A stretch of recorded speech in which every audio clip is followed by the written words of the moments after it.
Good morning, everyone. Let's call court to order.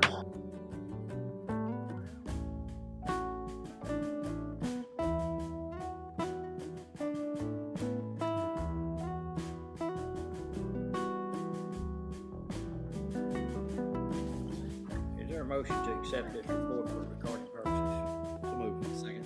Have a motion second. Any other discussion? No discussion. All in favor say aye. Aye. Opposed? Well, we went to anthropology in Austin on Saturday. Recording in progress. Going wider. I was like, these are so good. They're not going to be cute on me. We were shopping. The girls were shopping. Anyway, but they were all like that with big pockets, like on the side.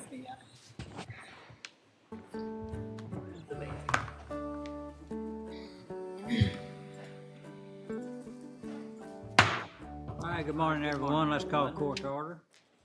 Today is Monday, July 1st, 2024. It's 9 a.m. Proof of posting, please.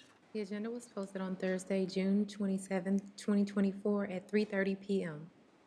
All right, today we're gonna primarily be talking about the budget. We do have one item, but first, let's stand brief for a moment of silence, and then we'll have a pledge to the flags.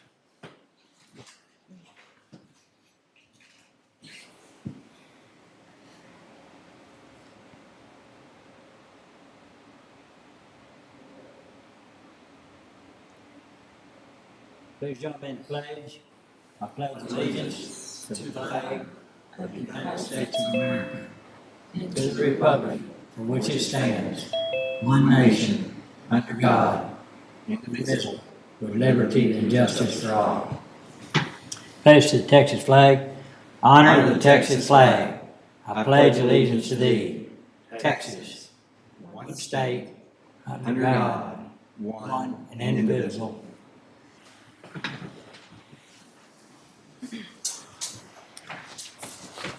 Okay. I do not see anyone here from the general public to make any comments to the court on business matters, but so we will go to item D, which is budget amendments, all those things under budget. And then I'd like to skip down to under item E, under grants and grant proposals. E1 is regarding the Texas Veterans Commission Fund for Veterans Assistance, Veterans Treatment Court Grant and authorization of notice of grant award. So Amy is here. So Amy Lowry, will you come forward and please describe this grant request? Well, good morning. Good morning. Good morning. All right, so we are very fortunate to have a renewal grant from the Texas Veterans Commission this year. And the renewal grant is in the amount of $100,000, and it's for 1 year.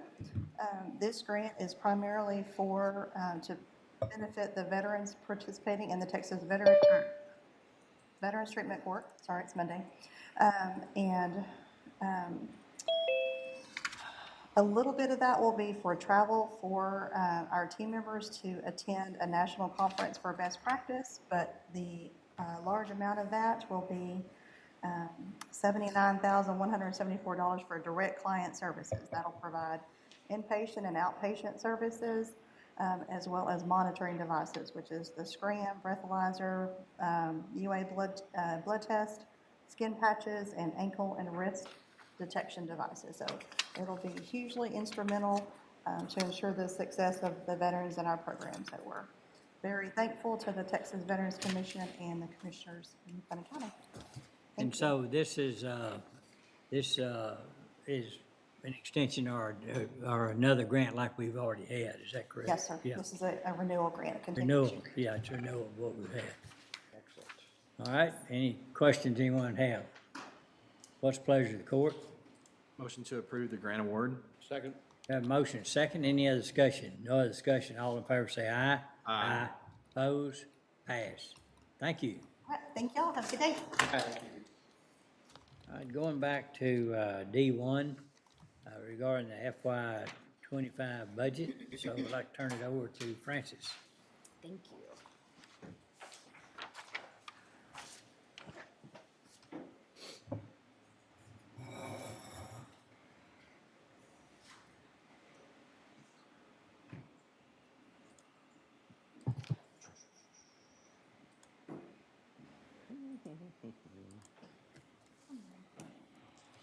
Okay. So today we are officially kicking off budget workshops for 2025. I wanted today to be a really fluid conversation and discussion, so please stop me anytime. We can move to other topics if we need to throughout the discussion. And I don't probably just don't want to hear me talk for a while, for all day. So just pause me whenever you need to. Okay, thank you.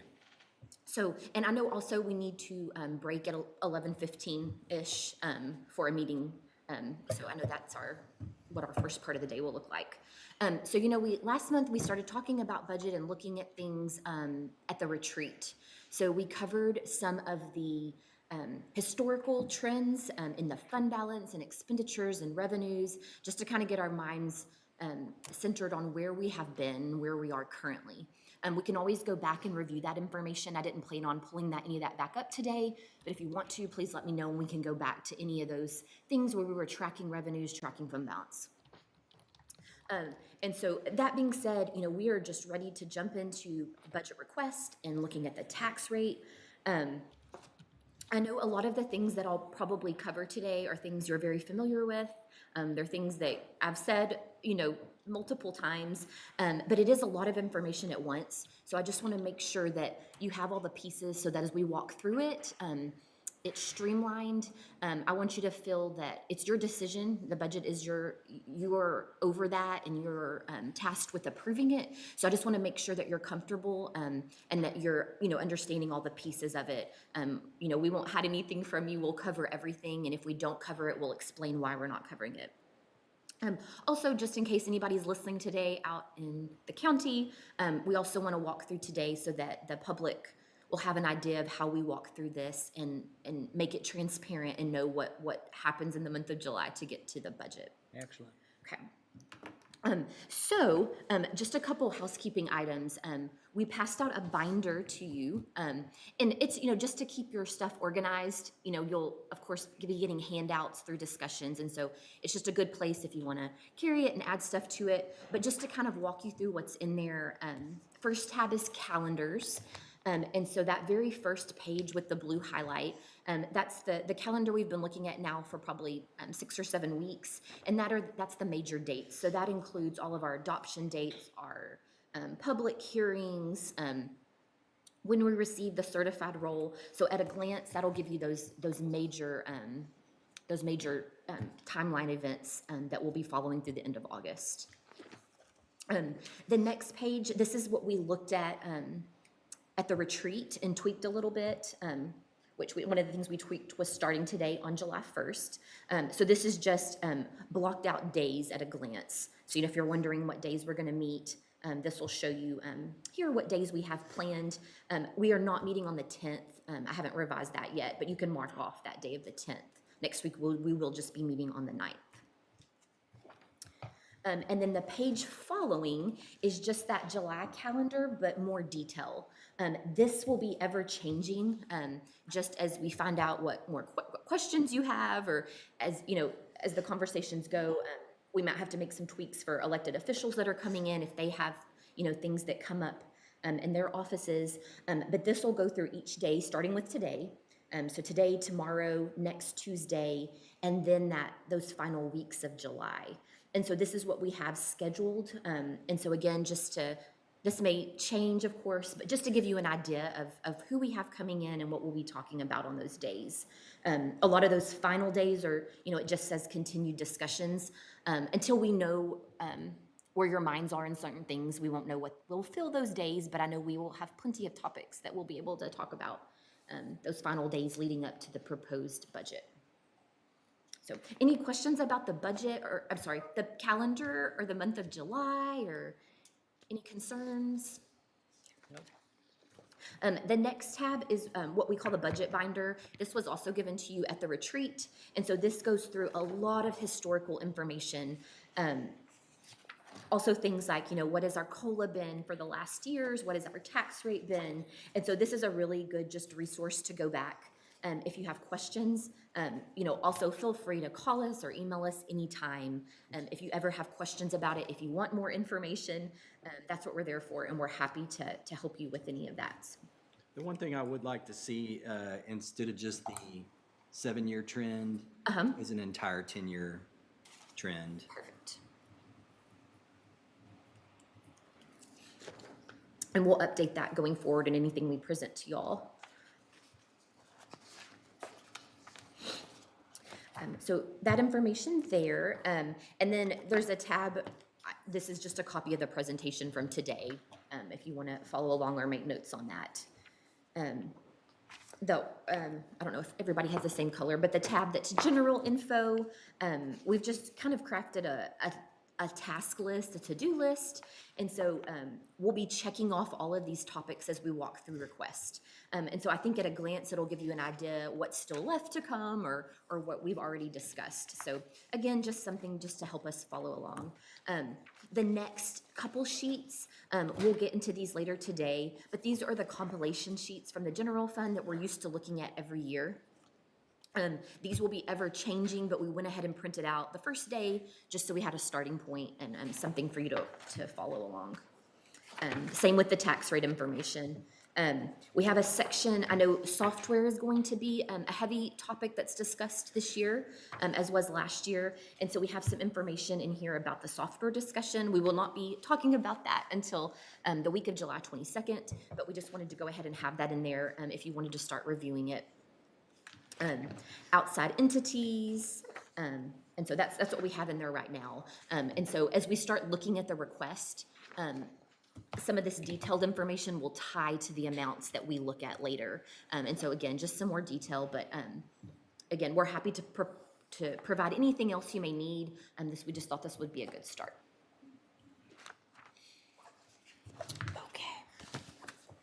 Okay. I also want to talk a little bit about how we're sharing the budget information with you this year. I'm gonna pull this up.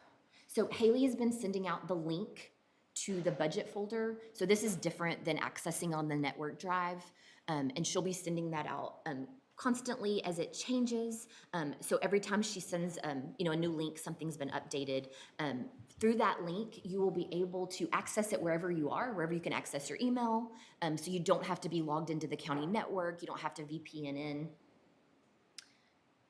Here. Sorry, 1 second, I was gonna show you.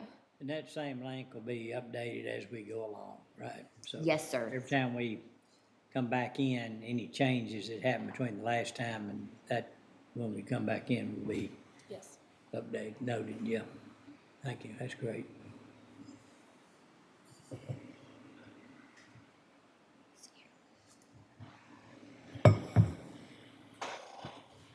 So, and this is what you're seeing when you open that. And like the judge was saying, it doesn't matter what link you use, it'll always be linking to the most up-to-date version. So this is just think of this as what the network file or network folder was before. And so just to walk through what's on there, the folder archives spreadsheets. So as we update the spreadsheets, because it's a continuously changing document, we're archiving those spreadsheets along the way. So if we ever have an open records request or we want to go back to a certain day and look at where we were, that's the folder those are in. Department request. So these are PDF scanned in versions of all of the requests that we've received. Personnel forms, the spreadsheets we send out, any other communication we've had with them. And so this is where all the detail will be. Of course, we've compiled that into the spreadsheet, but in case you want to go back to the details. Same with outside entity request, what we've received from them, salary request, and then at the bottom are the 3 Excel documents. So you have your initial general fund, and then permanent improvement fund and special revenue funds. And of course, general fund is what we work from primarily. But just to give you a glimpse there, and if you have any issues with it, please let us know. We're hoping that this works out well going forward. Okay.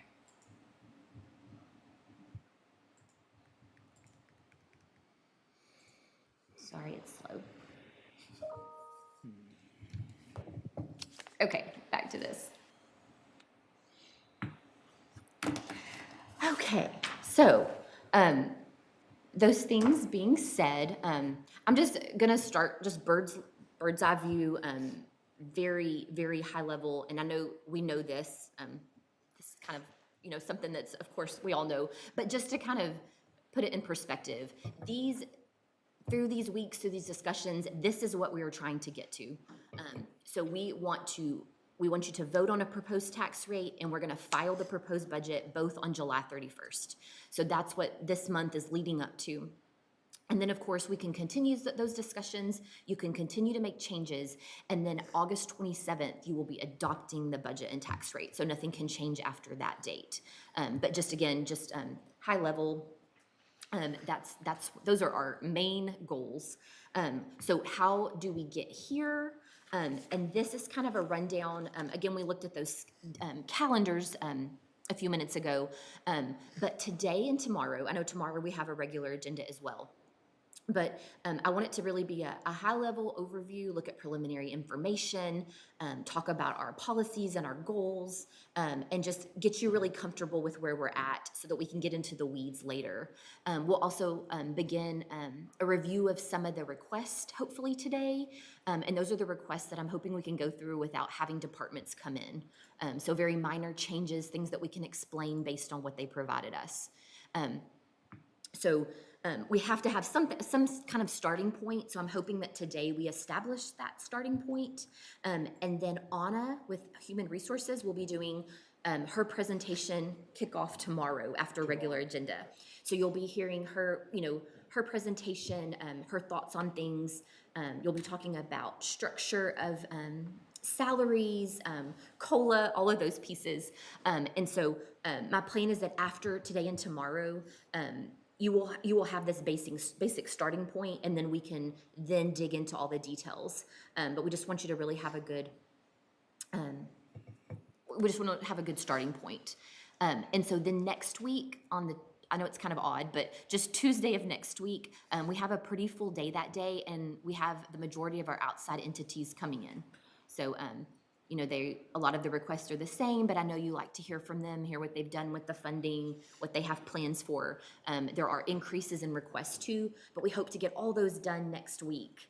And so then that way you'll have that information in your pocket, and we can come back to those later and figure out how you want to fund those or not fund those. The week of July 22nd, again, like I said earlier, so that's when we will be like digging deep into all the requests, have lots of people coming in, lots of discussion. And then there's that short week, the short last part of July, 29th, 30th, 31st. So again, we're hoping we will be proposing on July 31st. So we have a couple of days there to clean up, review, continue discussion. So I know I've already gone over the calendar twice now, but this is just kind of an overview of where we are there. What day, it's probably in here, but, to have another overview as we go into the budgeting process of the ARPA funding, even though we looked at it not too long ago, some of it's, if ARPA's used or not used, it would affect our budget. Certain items, certain areas, so.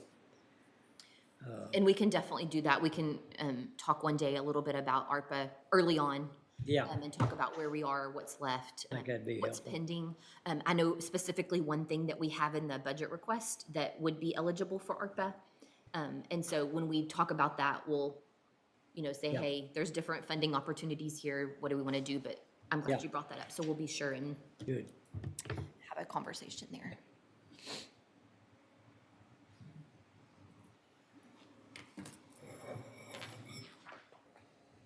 Okay, so now I just want to go ahead and talk a little bit about our goals and policies. So in recent years, we've started setting, and you've been adopting annually, goals, policies, our mission statement. And so when you open our budget book, that is very evident right there on those first few pages. And so I just think it sets the tone for the budget and the decisions that you make. So I think any decision that you've made in the budget, you can, vet it off of those goals, policies, mission statement. They should all meet one of those things that you've already outlined as one of your goals. And so I think that's a really good way to justify also the request. If it doesn't fit into one of those things, then, it may not be something that's necessary. But it is just a good way to have a narrative to go along with the budget. And so, anyway, we're gonna go through those now. I think it's good to review them each year, even though we might not change them. It just keeps them fresh on our mind because we don't look at them often, but we'll re-adopt them and we'll go through them today. If you're good with them, we'll come back on a later agenda and we'll bring back actual orders that we can approve. In all that, would we go back over our policy in regards to the percentage that we have an unassigned fund balance? Yes, sir. Okay, good. And so that is the first one I have pulled up. Oh, okay. And so that's for our general fund reserves. So we've set this, and it states, we intend to maintain an operating reserve for the use of, in certain events, for that operating reserve to be maintained at a minimum of 33%. And so we know we've been exceeding that. It took, in the last 10 years, we reached that 33%, which was a huge stepping stone. And so now we're, coming up with ways to maintain that. I don't know if anybody has any thoughts on how that is worded, if you want to change that percentage. When you look at other counties, other cities, entities, that number, it varies wildly over the state of Texas. I think just looking at it, I think it seems very reasonable, but you all may have some different ideas on it. So if there's anything y'all have now you want to talk about there. Not ready, but Okay. it is, that needs to be established Yes. early on because that's what we back into. Mm-hmm. And then, when we're over that, then any of those funds that are over, that make up a higher percentage are available to use down to get back to that unassigned fund balance. So, Yes, sir. To me, the next slide is what's most important. Let's go ahead and hop on over. So balanced budget. So this is where, it just talks about a balanced budget being that our revenues plus our ending fund balance, or our beginning fund balance rather, that exceeds what we've budgeted for expenditures. So pretty much that you're not budgeting more expenditures than you have in revenue and fund balance. And so, and we're gonna look at some things later where, we have been relying on prior year fund balance that's rolled forward to fund the budget. But this is a very kind of cookie cutter policy here that you'll see for most entities. But again, that we will never budget more than we have available to us. And Commissioner Jones, do you have any other thing that you want to add or?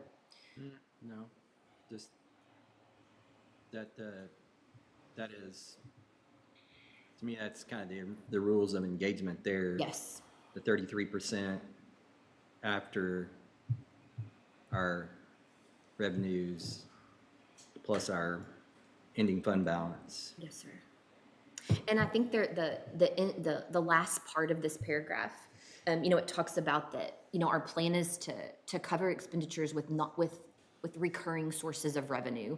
So we don't ever want to rely on, one time to fund things that are, we don't want to rely on one-time sources of funding for recurring expenditures, because then you get yourself in a hole.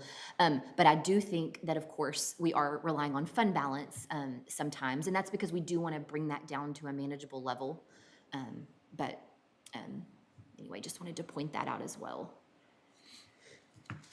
And I think that's evident in, like ARPA funding, large amount of money, one-time thing, so we weren't in the situation we had to do this, but not relying on that to cover, we need that to cover, personnel, or we need that to cover just our daily operating expenses, without having another plan in I place. think for the most part, we've done that. I mean, Yes. Oh, yeah, for all sure. of our ARPA has gone to, we're waiting for the project behind us, and then, the Behavioral Health Network Center, and then, there's the Family Health Center just opening up, Water issues. and the water issues. Yes. I don't We're remember. on schedule. Yes. I don't remember have we made any type of personnel decision based on No. ARPA no. at all? Fortunately, our county's in state where we don't have to. There are other counties that, you know, they did. They put it all to it. Yes. Yeah, there was, Yeah, And they, we do have the lost revenue piece, and if we did something like that, because the timing of the downtown jail project wasn't panning out how we thought, we would make other accommodations. We would know that, we would make accommodations within our tax rate to make sure that we were not dropping a rate just because we used grant funds in 1 year. So Yeah. something we just need to watch.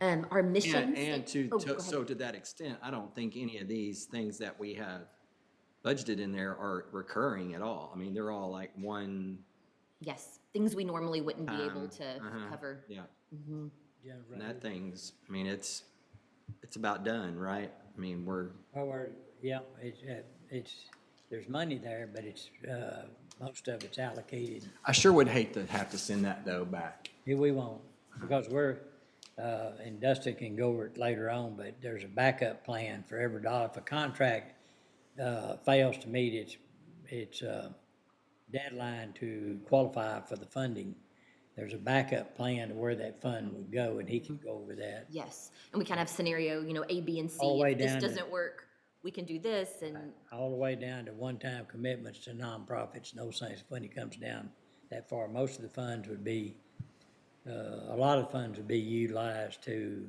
offset cost of, things that we're gonna have to change out, HVAC that all apply to the, going back to the COVID stuff, and then, and those things that apply to the new judicial center, downtown judicial center. Until somebody calls it something different, that's what I'm calling it. No longer the old downtown jail, but, needs a good name. so I think we're on it. I agree. This is what we've established as our mission statement, you know, to provide essential services to the county through the leadership of locally elected and appointed officials, and then the guiding principles that we follow. So equity, fairness, respect, financial sustainability, transparency, and operational excellence. Vision statement, our vision is to be financially responsible with our resources, but also efficient in the services that we are providing the citizens. And then it talks a little bit about our culture. We commit to a culture of innovation, excellence, and transparency. That word comes up often, while providing the highest level of customer service. And then this is a listing of goals that we had established a few years ago, and I won't read through each of them specifically, but you know, they are the basic services, the needed services that we're providing the citizens through the funding of the tax rate and other revenues. And so, again, as you get budget requests, you know, bouncing them off these goals, bouncing them off our mission statement, our vision statement, is a good way to prove up that those expenditures are necessary and fit into our plan. So these things that we've read through, these are things you have complete control over, and so you can change what those say. You can direct what the budget looks like, what decisions are going to be made. But then, of course, we also are locked into certain things that have to do with the budget and tax rate that we cannot change. So these are, just as a review, these are the guideline, the statutory references for budget and tax rate hearings and settings and adoption. And so we won't open these and go through them, but I'm happy to, if anybody is ever interested, I'm happy to sit down and look at these with you. We follow subchapter B in chapter 111 of the local government code. And so that is where, based on certain population levels, the county auditor is the budget officer for counties within this subchapter. We also, like there's in the tax code, there's a lot about assessing the tax rate, setting the tax rate, as well as the hearings, publications that are necessary. There's a lot of different compensation pieces within chapter 152 of the local government code. And one of the things that we'll be talking about later this month is the grievance hearings. So that is all set up within that chapter. And then there's multiple other statutes What'd within you those say? codes. What hearings?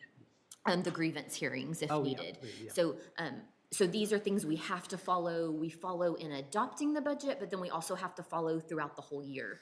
And so that's why we do budget amendments a certain way. That's why we can't change or add lines mid-year. They all go back to these statutes. Another thing that is set up by statute is what the tax rate definitions are. These are very watered down definitions, but again, just to remind everyone, you know, there is the no new revenue rate. And so that allows us to look at the relationship between taxes that were collected for the prior year and then the taxes that would be collected on those same properties in that prior year this year. So it doesn't include new property. There's a lot of adjustments that go in there, but that is your no new revenue rate.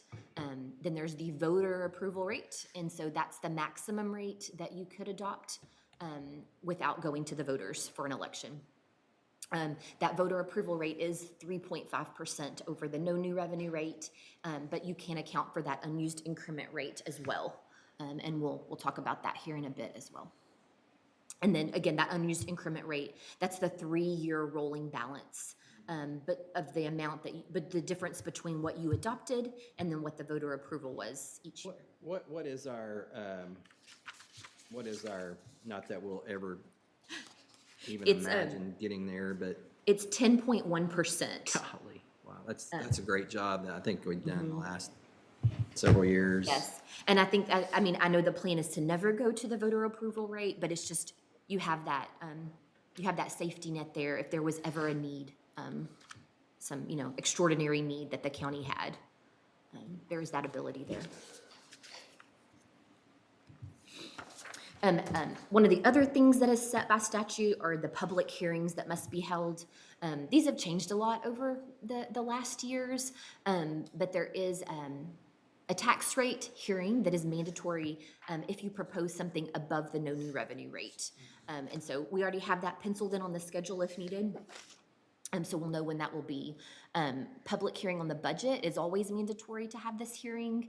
And the way the statute is worded, it says that you shall adopt the budget at the conclusion of the hearing. So that's why we have that on the same day that you adopt the budget. And then there's lots of really specific publications that have to be made for the tax rate, for the budget, for elected official salaries. Again, all going back to statutes. I would like to just kind of also remind you, you know, if somebody ever says, hey, you're only having one hearing, I can't make it, you have on your agenda, every time we meet, you have a section for public comment. So, you know, those, you know, citizens are always, you know, of course, welcome to come in and speak or, you know, during those times throughout our workshops, not just at these hearings. Okay.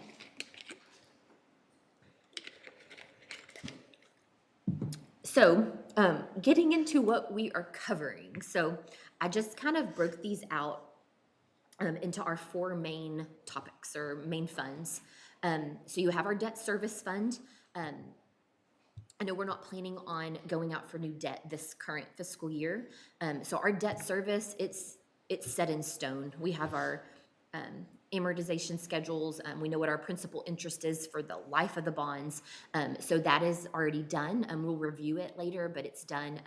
And that then the INS portion of the tax rate is calculated on that debt service.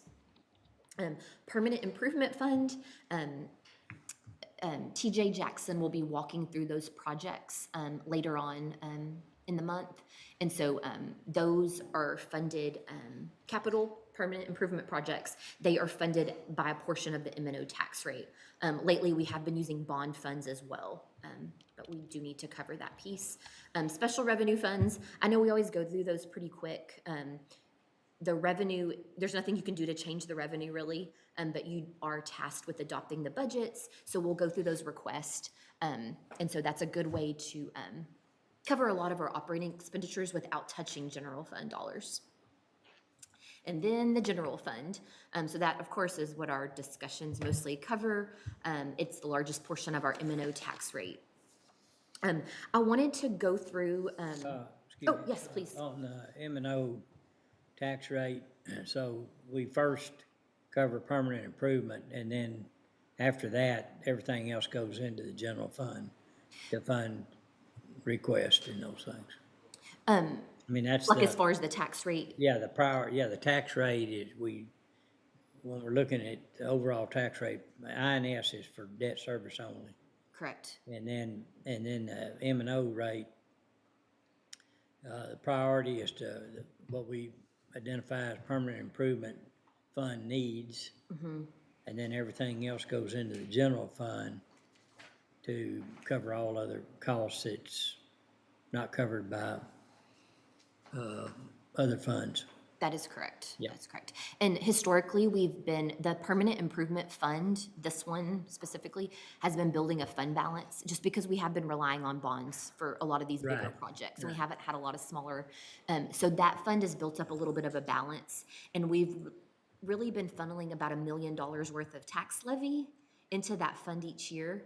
We're not quite spending $1 million, so it's building up some. And so you have that there again for any project that comes up, Yeah. But yes, we determine our needs there, and then the remainder is general fund.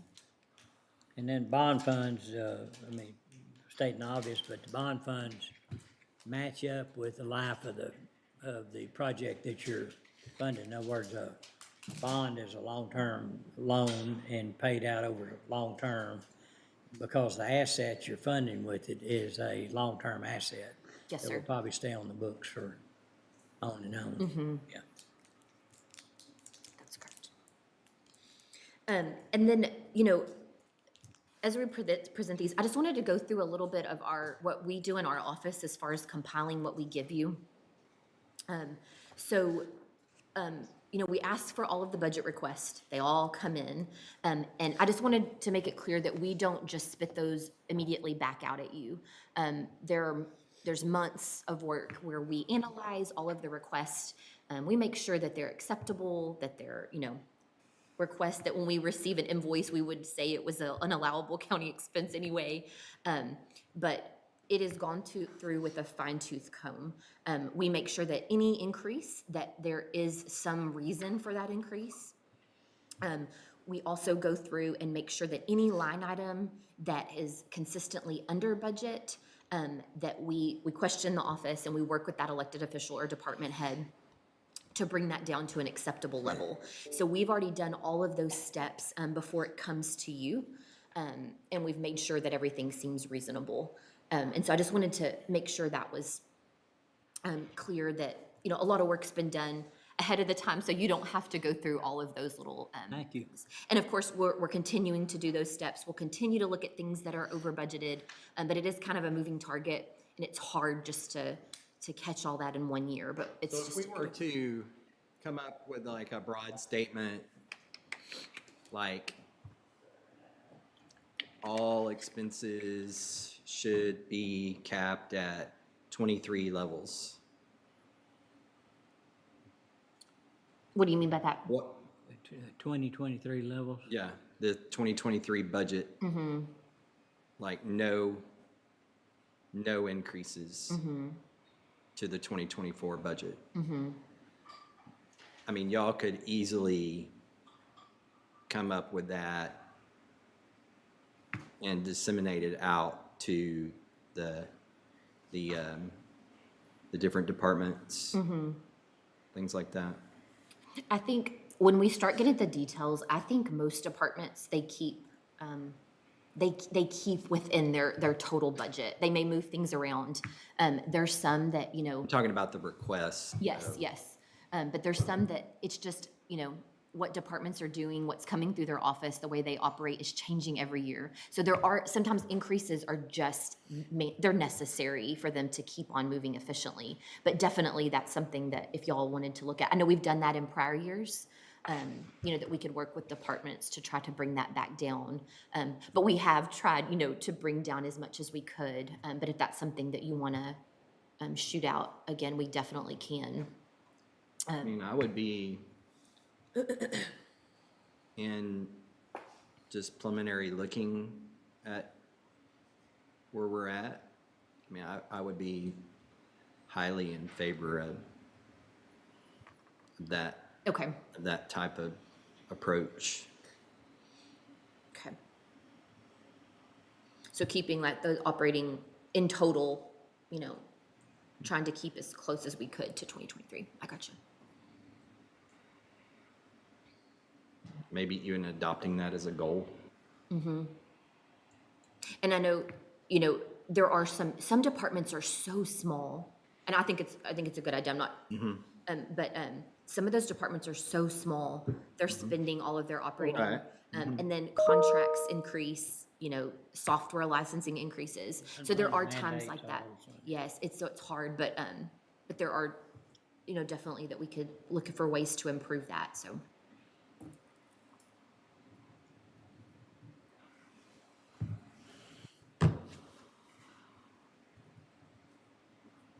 I'm making a note of it.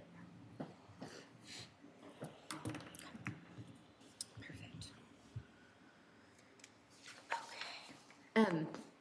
I feel like I'm jumping around topics here, but talking about the tax rate some. So we looked at this at the retreat last month, but of course this changes all the time. So these are different numbers. They've been tweaked since last month. So in for last year, the 2023 tax rate, or tax year rather, sorry, the certified taxable values were 26.6 billion. So that's what we received as the taxable values last July. 2024 tax year, currently they're at 28.2 billion. So about 1.6 billion increase there, bless you. You know, we have seen those increases much higher in the last years. This is lower, but still definitely a substantial increase there for 1.6 billion. And then below that, then based on that, currently these are our calculated rates. So the current adopted rate is that 329,805. So that's our current rate for this tax year. And when we start looking into the spreadsheets, that is the rate that we have plugged in. So we always just kind of start with the current rate. And then over on that right side, you'll see what our no new revenue rate and our voter approval rate is currently. Again, these are preliminary rates. These are not the final calculations. Yeah, that's $12.5 million difference. Yes, Yeah. yes. And then how those relate to levies. And so this lists those three rates, the no new revenue, current rate, and voter approval, again, being preliminary. This shows those rates and then what the total levy would be. Total 100% collected for all funds. And then at the bottom, it shows you what that increase in levy would be over the current year. So you'll see there in the middle, that current rate. And this number is very similar to what we looked at the retreat. About $5.3 million worth of revenue would be generated with that current rate.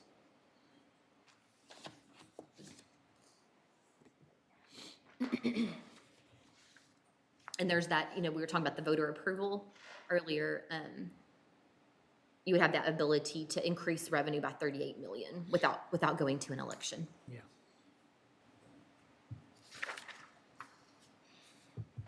Okay.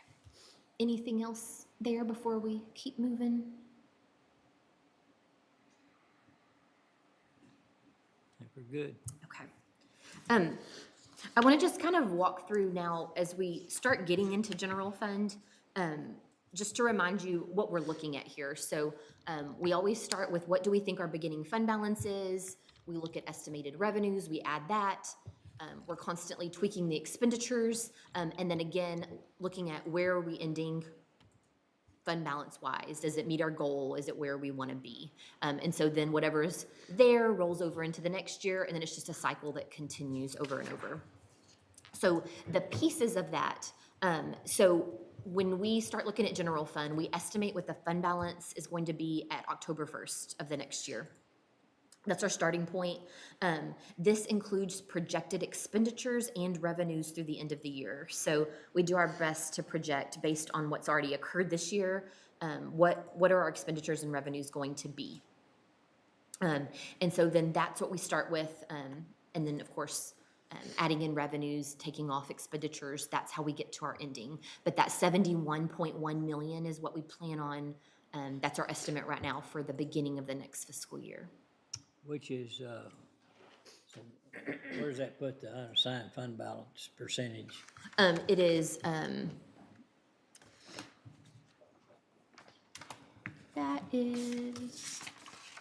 that's 48%, 71.1. So we've got that much room to be able to utilize those funds, Yes, sir. okay? And it, And you know, we'll- sometimes during this process too, we decide there's certain expenses that we could pay in this year, rather than budget for 'em next year, we could go ahead and pay them now, depending on what they were, Yes. okay? And I know you always push on that, just to go ahead. So that number could move down before we get to the, Yes. adopt a. But, if you did, try to push more, or keep more expenditures in this current year and take them out of next year, your ending fund balance would still, still have the same result, because it would just be in what year it falls.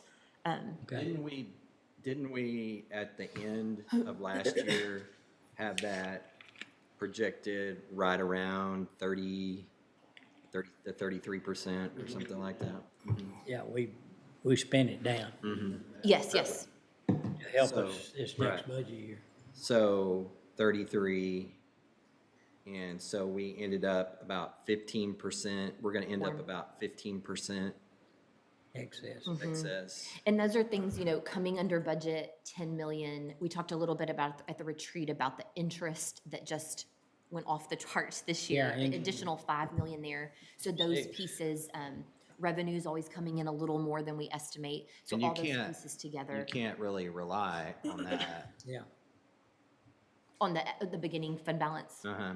It's hard to. There's something I'm gonna talk about a little bit later today that, to kind of account for some of those things that we know will occur, that we will come under budget. But I'll have that here in just a Okay. bit and see what y'all We think. have to amend the budget if we choose to spend more of that this year? Is that what, how do you? no, So if you were say, hey, we're gonna buy $1 million worth of equipment that we originally were gonna budget for next year. Pay cash. You just have to have it within, you have to move it from another line item. So you couldn't increase your budget in total, but you can move from contingencies, you can move from lines with excess funds. But once you adopt the budget, you can never increase the total budget unless it's an emergency. Yeah, yeah, There's some, yes, ma'am. there's some circumstances, but for the most part, that's why we're always doing the line item transfers. It's just moving from one line to the other. You're not amending the budget really, it's what the statutes call it is line item transfers. Yeah, we're just transferring it now. Before, we have to do it pretty quick. It's mainly in the permanent improvements Yeah. and things like that. Right, But it has to be spent, or what is that, has to be booked So for us to, or spent? like claim an expenditure in a fiscal year, it has to actually, like, an item actually has to be received or a service actually has to be performed and complete. this is the easiest explanation I know of, is when we decided that we wanted to pay down our retirement debt. And so we moved $1 million before we set the budget. We went ahead in that year, when the budget process started, and we paid down $1 million. Paid it, sent the check off, and then she recalculated the fund balance, and we started the budget process from there, right? I mean, that was, Yes, yeah, we can always do that, take care of. That was a line item transfer. That's what you call a line item transfer. We Yes, decided to yes. pay down. So all those budget amendments, we bring to you every other Tuesday. We call them budget amendments, but in the statute, they're line item transfers. Yeah. So the only way you can increase the total budget is an emergency, when we certify revenue, like if you receive grant proceeds, things like that. But you can't just say, oh, we adopted this budget, we're gonna now add 10 million to it. yeah, That's after the controlled. budget's adopted, yeah, you can't. Yes. It's gotta be done now. Did I answer y'all's questions? I'm sorry, tell me if I'm. And I'm clear, I might have confused things, but I'm just saying that it's a legitimate thing to consider, is paying down your debt. It gives you long-term return by lowering your debt service cost over time. And it's a liability that we owe. It's we analyze if it's a benefit to the taxpayer for us to do that. And then we did it before the end of that budget year and before the start of the next one. So Yes, sir. What does 1% calculate dollar-wise? Does that make, Like what 1% of the expenditures yeah, for fund balance? yeah. So I think in a minute we'll look like the requested expenditures are right at 155 million. Uh-huh, so that'd be So That'd 1.5. be 1.5. Yes, sir. And so that's where, too, as expenditures grow, the fund balance grows, and so, and I say that, we do back off the contingency amounts that we have in there. If we pay off TCDRS debt, we back that off before we calculate the 33%, because we see that 33% as being operating cost, like you want to house a portion of your operating cost. So those other pieces where we just budget for what ifs, those aren't recurring things that we can pinpoint. So that's part of that calculation. That's not, that $1 million is not calculated into the operating budget. Correct. When we calculate the 33%.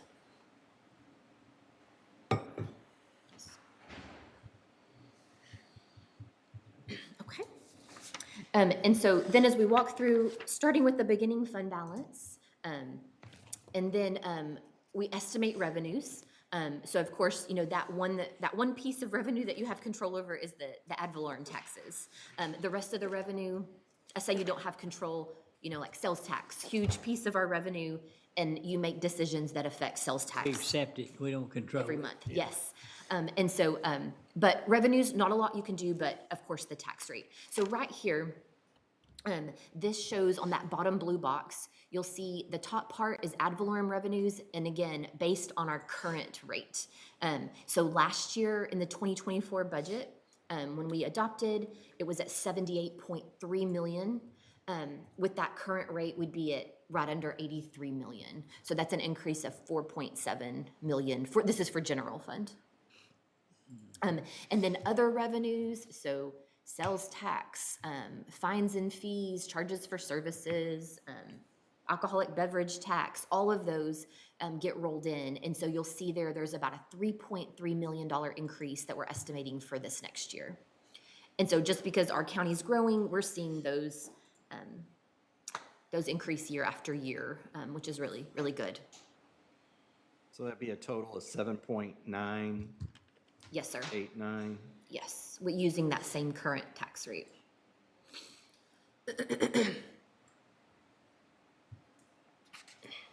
And so we start with the beginning fund balance, we add in these estimated revenues, and then of course we look at the operating expenditures. So we'll take this in chunks, just because it's easier to manage. So we'll look at operating lines together. And so those are the ones that we color code. And, we say, hey, these we can check off. These you might need to hear from the department. Commissioner Jones, was talking about bringing those to 2023 levels. So we'll have those discussions. And so we need to get through, those are the supplies, the professional development, software cost, just the cost of running those departments. And so that's a really big, of course, one of the biggest pieces of the general fund budget. Personnel expenditures, we take kind of separate in layers. So the budget when you look at the budget spreadsheet, the personnel costs are based on current positions as they are. We do not put layer in request. We don't layer in a COLA. We wait for you to make those decisions outside of that spreadsheet, and then we put them in as you decide. So just another piece we'll cover. Capital outlay, of course. It would be nice that as y'all add those in, that you keep them there in that front, in the main spreadsheet, instead of backing them into all. I know that you have to, at some point you do, when you publish your budget and Yes. things like that, you have to back all that stuff into. But when I don't know if you could keep it in the same, maybe keep the running total or whatever, And then when we come in on, at the end, that we can see that, and I'm with you. I think And- that's a little more, Yes, and I think we kind of already have that in our plan. We'll always have that, those sheets separated, but I'm following what you're saying. Like, when you look at it, you want to be able to easily extract those pieces and yeah. see where you could make changes if needed. So we'll make sure. Just, and that's really just kind of our, on these worksheets. workshops, that- yes. Yeah, not necessarily anything. Y'all do whatever you have to do on publishing, Yes, but we can definitely, got it. I would love to be able to, just play with it. Definitely. And then the other, just the fourth piece, I kind of broke these out in just the 4 categories, is just contracted programs. And so those are all the services that the county contracts with other entities for that benefit the county. So they are economic development related, they are welfare related, they're libraries, animal services, the list goes on and on.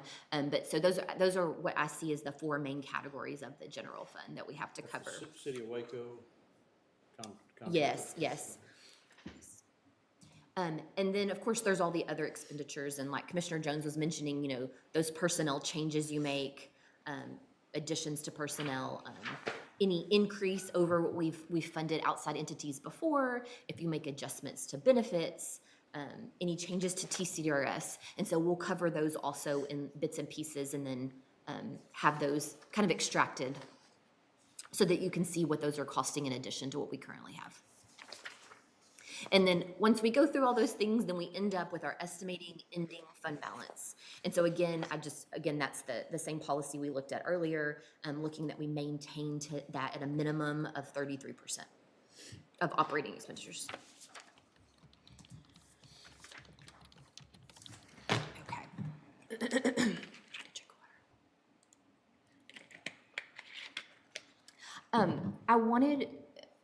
There's been a few things that you all have mentioned that I think I'm gonna kind of wrap up into my next thought.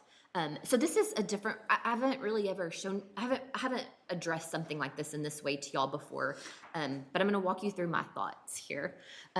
So this page here, this is what the fund balance walk forward was for the last 5 years at the time of adoption of budget.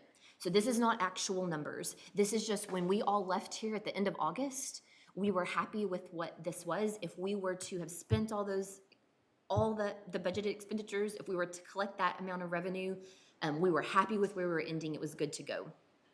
Of course, just like we were looking at how the fund balance ended up for this year, more than we expected, we're always gonna come under budget. Revenues are never gonna be 100% perfect. And so,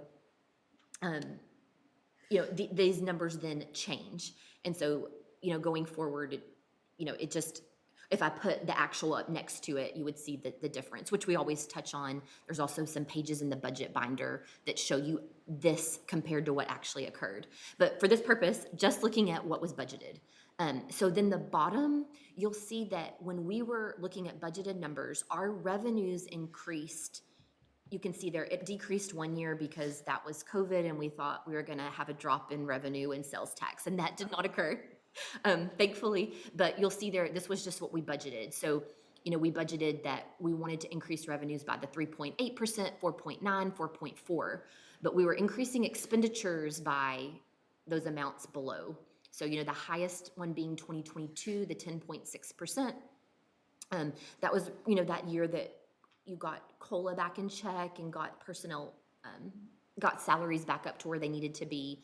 But I just wanted to point that out. And you can see that, tax revenues have stayed very constant for the last 5 years. Starting there with 80 million to 78. That is, I would say almost no change, to be honest, very minor. Your other revenues are what have increased there.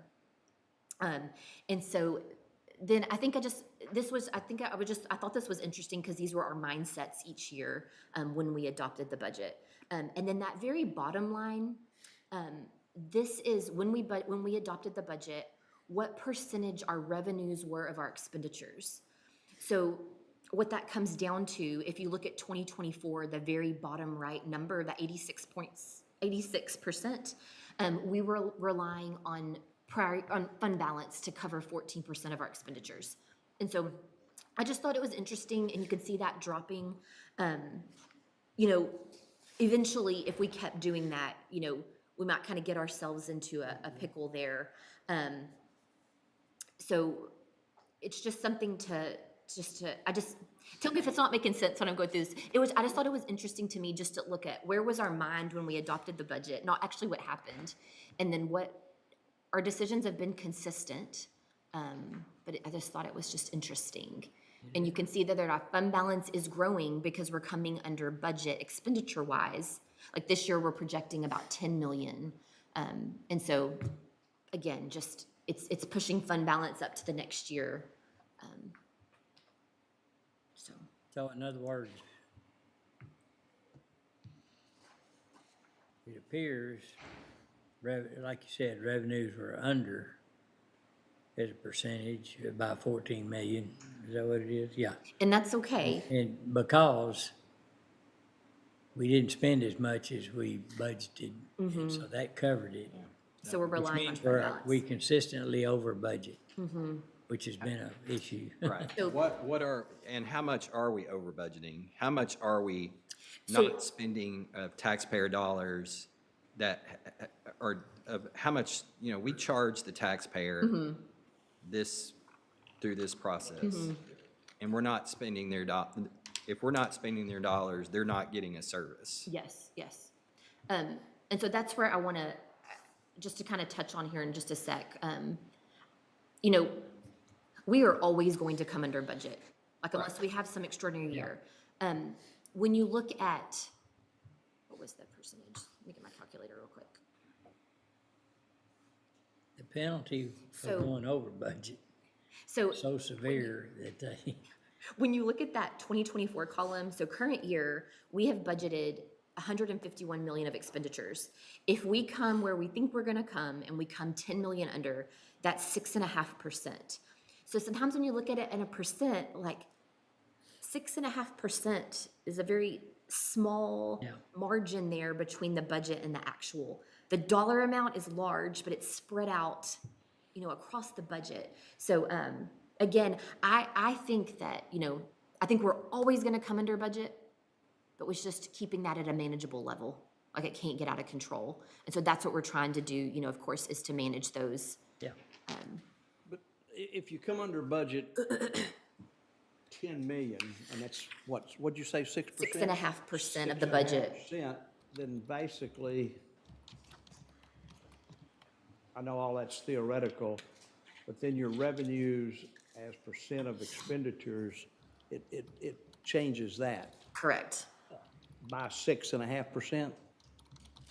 Yeah, like if you put take the dollar sign and then calculate it as revenue. But when that happens and you're coming under budget, so then your revenues are actually covering your expenditures. That's where we're not then Exactly. eating into fund balance. Exactly. And so that's why it keeps growing. So. I don't know if I'm making any But you want to be sure that each department's funding, it's budgeting adequately, because you know when something comes into this court, and you're a proponent of this, and I agree with you, is that,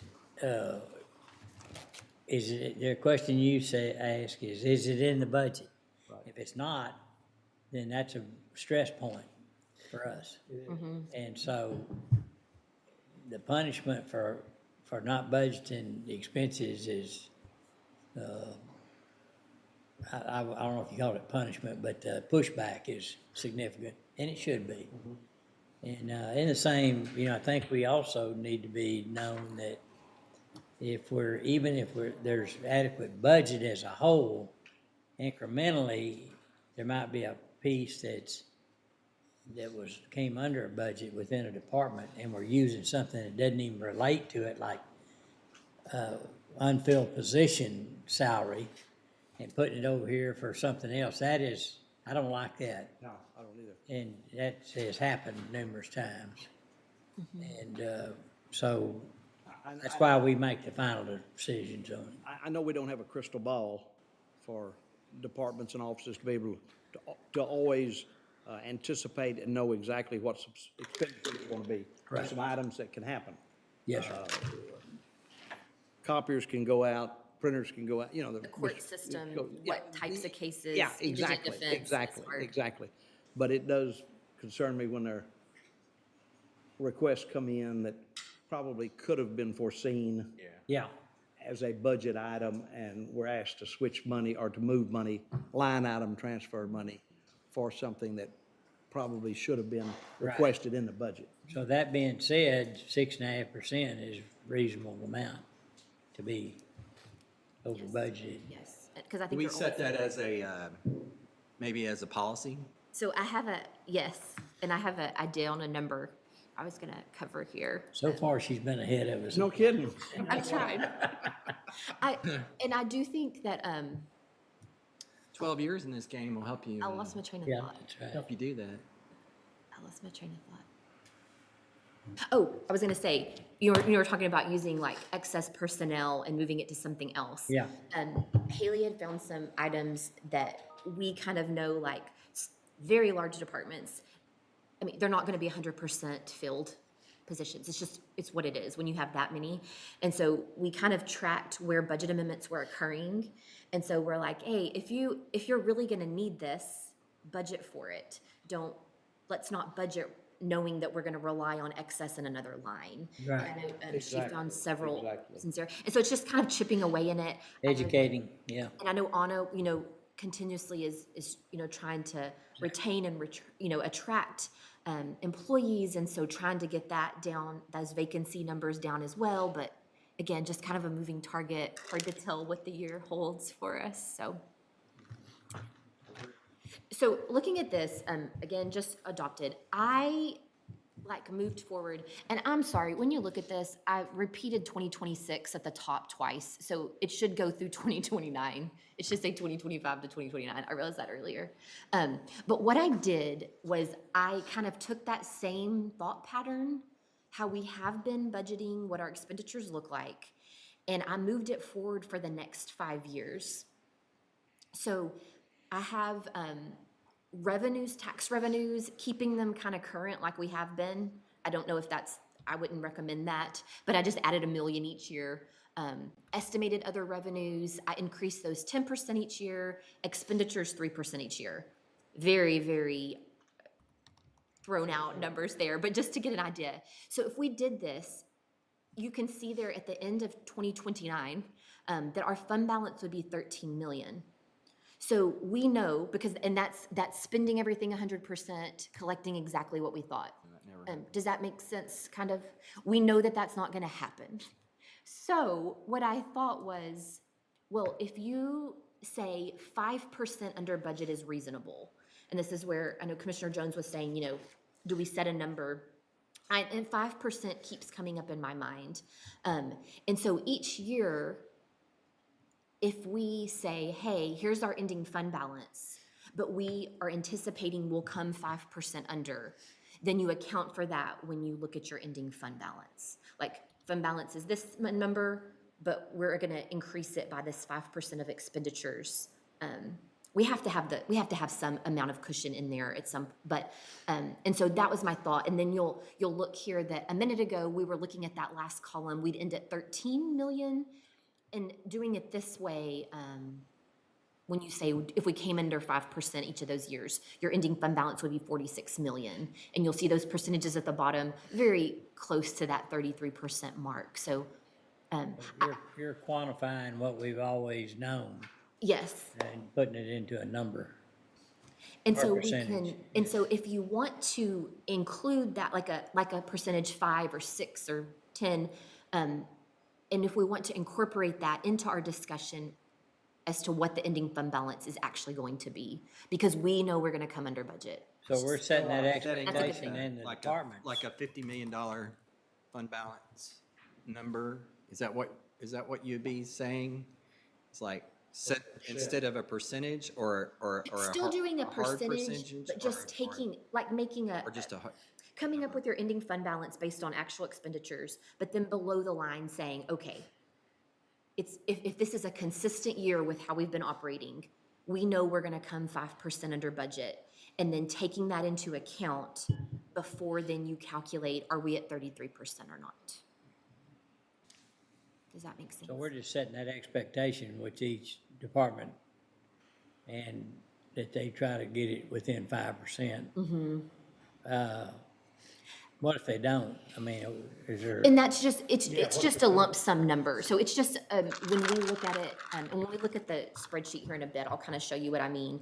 But it's just, okay, we're happy with this number, we're at 33%, but if we already know we're gonna come under budget, hopefully. yeah. Yes, some. So do we go ahead and account for that in calculating what we want our fund I think balance? it's a good idea, because we've just It's just a assumed, perception thing. yeah. And it wouldn't change the tax, it wouldn't change the tax rate, it would well, it could be if you're, trying to get your fund balance. But I think it comes down to 33% then of operating expenditures less the factor that we know we're gonna come under budget. Let me get my thoughts together here. So that would be Even assuming that you're coming 28%. under budget 5%, there's also an assumption here that each year your expenditures are going to outpace your revenue, even with the 5%. True or false? True. True. See, that But bothers me a little. Yeah. But it just depends. So if the amount you come under budget, then is that difference between your revenues and expenditures? It's just kind of a, I mean, so it's just to help us determine where we're gonna be, yes. but it's not a hard number. And so right now, we're just assuming, well, we've always come in under budget. We've never spent what we budgeted for, but we've never quantified it. And so it's just a footnote to kind of give us a better idea, but it really doesn't, we're not establishing it as that's what it is, because And, and then we could hit a year, positions are almost all full. We have some unexpected expenditures come up, and so then you're looking at what we actually budgeted, but so we established years that. are not. Oh, excuse me, I'm sorry. We established that, whatever that is, 5 or 6 or 4 or whatever, after we get through the budgeting process and start to estimate for the next year, because we're gonna be able to look at personnel. Did we meet, did COLA cover it, or, what would cause us to have more turnover? Personnel is one of our biggest dollar things. Or is there the fact that we're gonna probably change software and operating systems that's gonna have a big number on them? I guess those things are taken into consideration. But let's just figure where we're gonna be for the next year. Okay, I mean, a little more realistic, just, yeah. Do we have any data on other counties, municipalities, as far as budgeting policies like this go?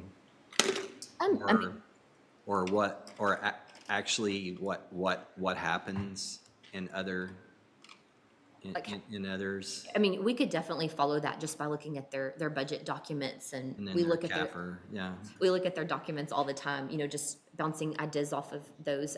So those should all be just available on their website, so easy to gather all of that. And we can reach out if we need more info, but we can definitely do that and see how, is there a consistent number that people are coming under budget? And Well, I again, guarantee you what you're gonna find is just like the fund balance, where it's all over, it's all over the place. So, 254 counties, there are going to be plenty of counties that aren't yeah, blessed small like we counties are. are, ex- Have good 100% economies. true. Yeah, Yes, that we are struggling. very blessed Yeah, here. we're on the good side. Yes. yeah, I they've just, got one that's, it just, and maybe it's just philosophical on my part that we budget more expense than we do revenue. yeah, right, yeah. That just kind of bothers me. See their pants. To me, all it the ought to time. be a balance almost. But then if you don't, and those think expenditures that- are necessary, You tend to get. you won't be eating into wild fund swings, balance ever. And so then you would be and that's what overtaxed, this, that's Yeah. what So we but it's a hard, We need to get back to a taxable. got here. Yeah, I understand. So don't we created a situation there Prior year, for ourselves, but they didn't have a it just, I don't know. Right, yeah. That was awful. So, I mean, I think to sum up, you know, this being a challenge for us in past years now, probably in the future, not the worst challenge that we could encounter when, I think that's what Commissioner Smith was saying, you know, that we're blessed here, being in this situation that we are financially, so. But I just wanted to look at this just a little bit different way, and we'll continue, of course, to keep talking about this as we go through everything and coming back to what our ending fund balance is. To what you said, we're fortunate, but I think it's also intentional, not to sit in a circle and pat ourselves on the back, No. but economic development's what's driving Right. our success. Absolutely. I think we can absolutely point to that. Well, you just look at the new properties coming on the tax roll that, don't affect no new revenue rate and how that's helped us over the years and so forth. That's economic development. Yeah, yeah.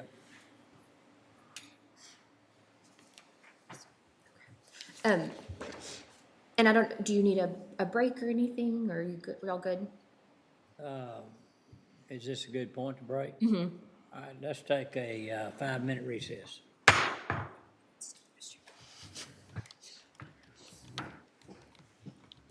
Need to stop the.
So moving away from that PowerPoint, is there any other questions or things you want to bring up before we keep moving on, or thoughts?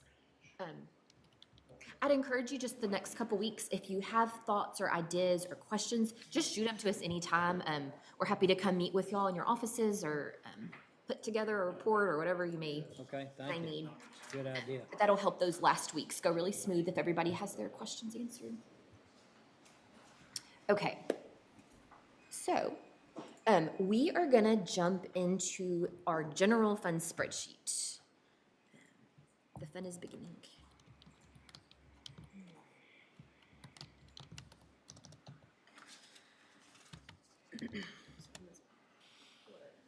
Maybe just start on the tax one. I'm gonna walk through those. So on on the link that Haley sent, this is it says initial general fund worksheet. And if you want to pull it up, or you can just follow along with us on the screen, whatever works best for you. Which one is that one called? The general fund initial worksheet. Oh, on the tax info tab. So go to the very, and then, Info tab, yes, sir. okay, all right, there we And go. then the very first, I'm just gonna start here and kind of walk through what's in this spreadsheet. Again, very similar to what we've already had in the past, but. So this tab, okay. So this tab, the first tab, tax info, so we'll be updating this if we get updated assessed taxable values, which of course then changes the tax rates, but we'll be adjusting this through the date we get the actual certified taxable values, July That's 25th. July the 17th? 25th. 25th, Yes, okay. and they're usually a little bit early, and so, Yeah. but 25th is the deadline. Okay. And so, once we, adjust this, these numbers all flow into the other sheets, so. But this is a good place to come, if you just wanna kinda see at a glance, what those tax rates, what different levies those tax rates generate. And it also compares it to, our current year, the 2023 tax year. The next tab is, it just says fund balance summary, FB summary. And this flows in from all the other sheets, but this is very, like just the sheet we were looking at a minute ago on that PowerPoint presentation, this is just what's in there right now. And so as we make adjustments, it'll filter here. It's just a very quick synopsis of what is in there currently. And again, we'll keep adjusting The that. budget expenditures is based on what you receive from departments and offices and everything. Yes, yes. It was the adopted budget amounts. What we've received, the request. Oh, yeah, it's coming here, yeah, I'm Yes, sorry. yes, sir. Gotcha. Sorry. Next tab, it says expense summary. So this is where all the tabs filter into this one sheet. And so from this one sheet, you'll see one department and you'll see what was budgeted last year, what the revised budget is, what we project, and then what they're requesting for next year. And so this is where we've color coded it, and we'll talk through that just here in a bit. But again, just a quick way, without going to each tab, if you just want to see at a glance. And you could filter this by amount or department or whatever you want to do to study it. If you go down to the very, very bottom, I just wanted to show the requested budget exceeds last year's adopted budget by a little over $3 million. So there are other increases that we don't have in this sheet, personnel, some software stuff, but this is we've added in all the operating requests. And so 3 million. A big piece of that is juvenile, the transfer to juvenile. We'll touch on that before everything's done. But they don't have an increase in their budget. It's just an increase in the need for that fund. So they've been relying on prior fund balance in their fund for some time. So, Question. yes, sir. On that bottom line, the totals down at the bottom. 2024 projected expenditures, 141, 315, 181. And then requested, 154, 633, 045. Yes, sir. Increase, decrease, 3 million. Yes. You can't, when you subtract those two differences, that's more like So 13 million, isn't it? So that is What the about- increase, decrease is the difference in their request for this year, next year, less the adopted budget last year. So it doesn't have to, it doesn't play into That doesn't projected. add up. Okay, okay, those two numbers don't. You can look at it different ways if you want, if that's something you want to look at, but this, for this specific purpose, we just look at how the budgets compare, the actual budgeted amounts. Okay. And so there you'll see that increase is the 3.2 million or right over 2% comparing And again, that's an increase over what now? Tell me again. over the adopted budget. Over the adopted Yes, budget. yes. Okay.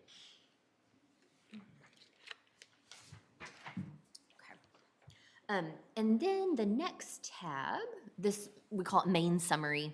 So this is the sheet that, you know, we have up a lot during budget talks. And so just to walk you through this, the yellow box at the very top, that's the current rate. So you can type in whatever rate and then it'll filter down. and Still it'll show you. interactive? I think is it read only? Y'all's is read only. Yes, sorry. Sorry. This one's still- You'll have to download All right, it. at some point in time, y'all made ours last year interactive where we could play with it. I was trying to You'll remember. have to just download it to your desktop. And Save then it to we your can do desktop. that. And then you can do And that. then it'll adjust all the other numbers. Okay. Yes, you could tear it apart. And so that, we can adjust that very quickly, and then it'll filter down into the revenues. And so you'll see there, right below that first yellow box, the 71.1 million. So that's what we're estimating as our beginning fund balance. And again, we'll keep tweaking that number as well. You know, as each month of expenditures roll on, we can project more accurately on where we'll end. And so that is 48.1% of last year's fund balance. And so then moving down, those two revenue amounts, so that is tied to the tax rate, and then the other revenue item is tied to the revenue spreadsheet. And so we'll get into those details here. So that shows you then the total revenues right now we have plugged into this are 138 million. The number below, the 154 million, so those are expenditures, and those are, of course, spread among all these tabs. So these are requests that departments have sent in. We've plugged in whatever they've asked for, whatever you've sent us. Those numbers have been plugged in and they are included there. So that being said, if you were just like, hey, we're adopting today, you'll see there that our ending fund balance would be 36 at 36%. So we have kind of a halfway down calculation. And then below that line, that's then the pieces that we talk about in layers. So that's new positions, additional software. We have additions to outside entity request. I know after tomorrow, we'll have to look at cost of living adjustment, any changes you make to TCDRS. So we kind of have those below the line. And like Commissioner Jones was saying, we can play with those. And, you know, we can take out, add, change the COLA. And so that way you get a new ending fund balance. And then if you scroll down a little more, then that adjusted balance there is the 50.7 million. And that's 32.4%. And then down there, the very bottom line, that's just a recalc of what the 33% would be. So it just shows you how close or far away we are from our fund balance. So, you know, what we were discussing before the break about, you know, okay, we have this, let's say we adopted this today the way it is. We know, if we know we're gonna come under budget, then we know going into next year that that fund balance is going to be higher than it is right now. And so that's where if we wanna put a factor in there, down there, to say, okay, we're gonna calculate 33%, but then we're also going to take that, you know, if it was 5% or whatever, taking that into account in coming up with what our total ending fund balance is. And it's not changing departments, it's not lowering the budget, it is just in how we perceive what we target our ending fund balance to be. If that makes sense. Yeah. I don't know. We were saying we should add in something to kind of show that, but we can play with that if that's something that we want to look at. And again, just discussion purposes, it was just something I wanted to throw at y'all. Okay. Okay. And so then, next tab is revenues. Local government states that the auditor's office estimates revenues. And so we look at trends over past years and we come up with what we think those will be. Of course, like I said earlier, the tax rate, y'all specifically control that. And so that is up to you and what you decide. But here you can see all the other revenues, what we estimated last year, what the actual amounts are, and then what we are estimating for the next year. And so these sheets just, of course, they tie up to that main summary sheet if you want to look at more detail. What is the difference? Oh, that's your revenues. Sorry, excuse me. You don't have that in the binder, Which piece are you looking for? the revenue, this that you're showing right now? Yes, no, we didn't have that in there.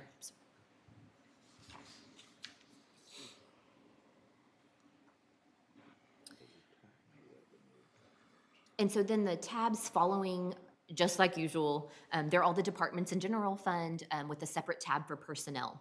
The personnel tabs, I guess if you want to click just on a random one. So the personnel tabs are set up to be exactly what the current approved salary is for those positions. So if a department asks for an increase or asks for new positions, those are not loaded into these sheets. That's something separate. That's another layer that we have below the line on that main summary page, and Anna will be helping us walk through those when she gives her presentation. So I just wanted to be sure and point that out, that the salaries that are in here are based on current positions.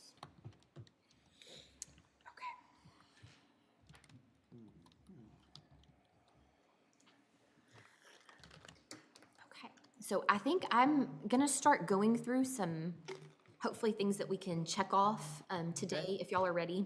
Yeah. And I'm watching my time. I know we have probably about 30, 35 minutes before we need to go. Okay. So if you'll go back to the expense summary real quick.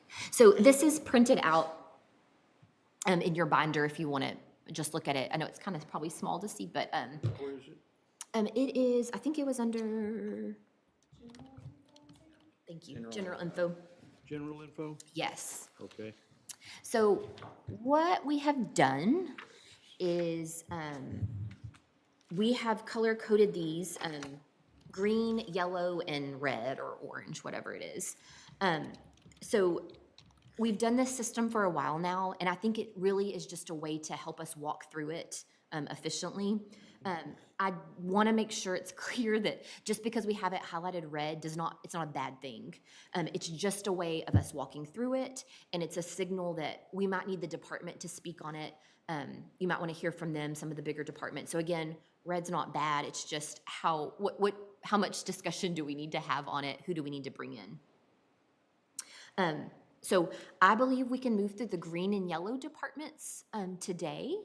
If y'all would like to try to tackle that today, we can check those off, and then we would be left with just our the red, orange colored departments. And those are people that we do have scheduled that later in July, if you look at your schedule. So do you want to try to filter it by green or? So we're going to filter this list so that we're just looking at the green departments, and I'll explain a little bit as to why we made them green. So the green departments are departments that they either have no change or they have a decrease. I do want to point out that we do not overlook the fact that maybe the reason they don't need an increase is because their line items are over budget. So they get put in this category. So we definitely, after we receive the budget, we review those thoroughly for those types of areas. Say that again. So, you know, a department could never have an increase in their budget, but are they spending it, just like we're talking about coming what under we budget? talked about before. Yes. So even though we've made these green, we have made sure that there's not anything that, it's just overinflated. So That's we've already made that, covered then. Okay. yes. And then sometimes, you know, it's not that. Did you use a certain percentage to? For some different reasons, no, it's just either decrease or zero change. I didn't do a percentage this year. Okay, so let's see. And I'll kind of, no, you're good. I should, Criminal district attorney is estimated to, and this is just, there's no, they're estimated to come in, 800,000, is that right? Yes. yes, sir, 822. under budget. Under? And so what percentage of that? Probably be like nine-ish, just doing that math in my head. But these are ones that, you know, I'm assuming, because his budget, his operating budget's really, really small, it's personnel. And so, furniture, that's right, that's due.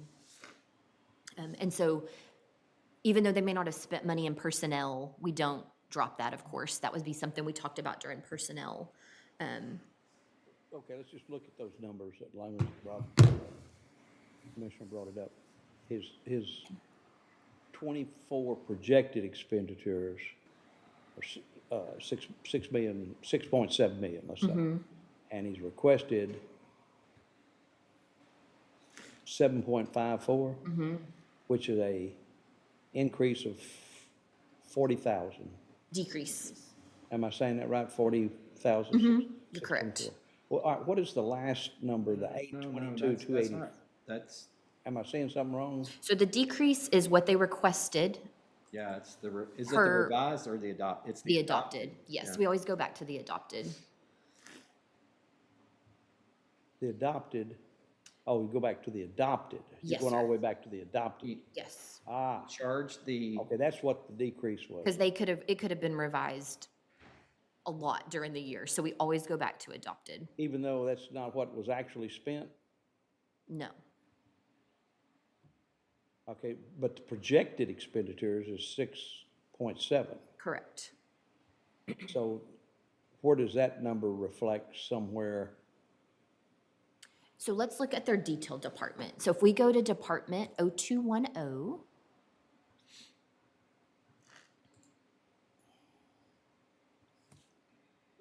And we're just using them as example. Certainly yes, not- yeah, no, it's We're good not to picking walk- on them, it's we're not good to picking walk on through them. this. he's just the first victim on Yes. the list. So if you'll look up at the top section of this page, so this is what's in the window right now is just personnel. And where do we So- find that, under personnel? So you'll go to his tab, and his department is 0210.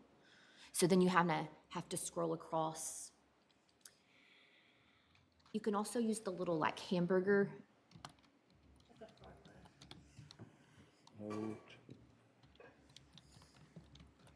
Right, it may be better to go. Oh, wait, This here? is the same Down on Zion. argument Push that. over and over And you can scroll down. about, Keep going down. And then, wait. Oh, there it is. Right there? Yes.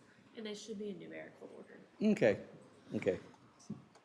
And so you can see here, just like that number when we were on that collapsed page, that was his whole department.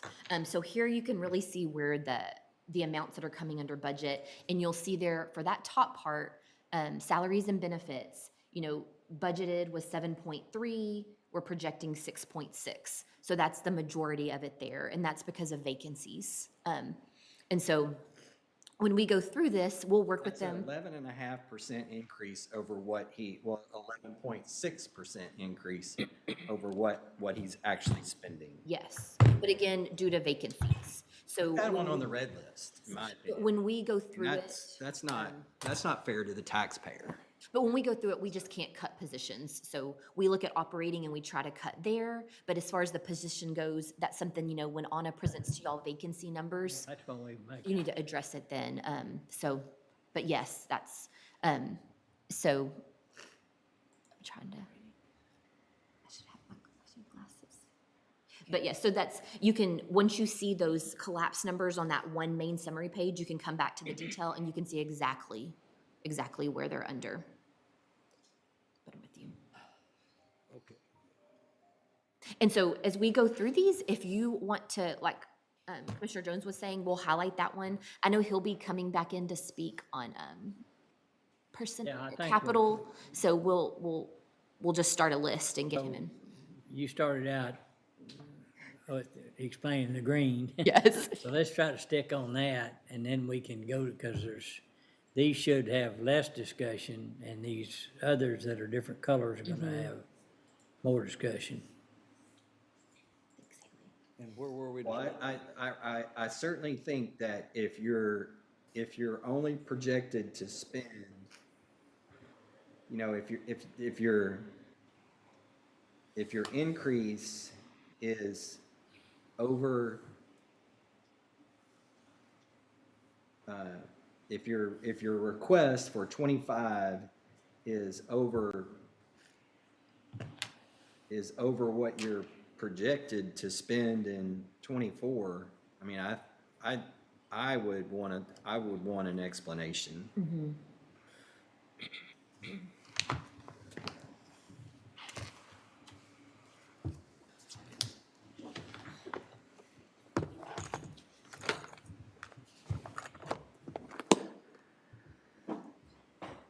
We'll hike that one. We'll keep going down, that green list. And so, we started at the top, county judge. And so we talked about the DA, elections, and I'll just kind of read them so they're all read into the record. Purchasing, county auditor, records management, mental health court services, county court at law 1, 2, and 3. Our 19th, 54th, 74th, and 170th district courts, our 4D court, child protective court, 474th district court, JP Collections pretrial services, Justice of the Peace Precinct 3, Dispute Resolution Center, 10th Court of Appeals, DPS, Constable 2, Indigent Defense, Veteran Service Officer, Debt Service Payments, which is the TCDRS. We've pulled that out until we discuss that more. So those are our green departments. And then, you know, like you were pointing out, that very far column tells you how much they were gonna come under budget this year. And so we've marked the DA, again, that's, you know, personnel related primarily. And so I know that's something that we'll touch on our personnel discussions. Because vacancies are, Is that a fairly general statement that Yeah, is that? most of it is personnel if it's projected budget or projected budget 2024 and if they're coming under a substantial amount, is that generally because vacant positions weren't filled?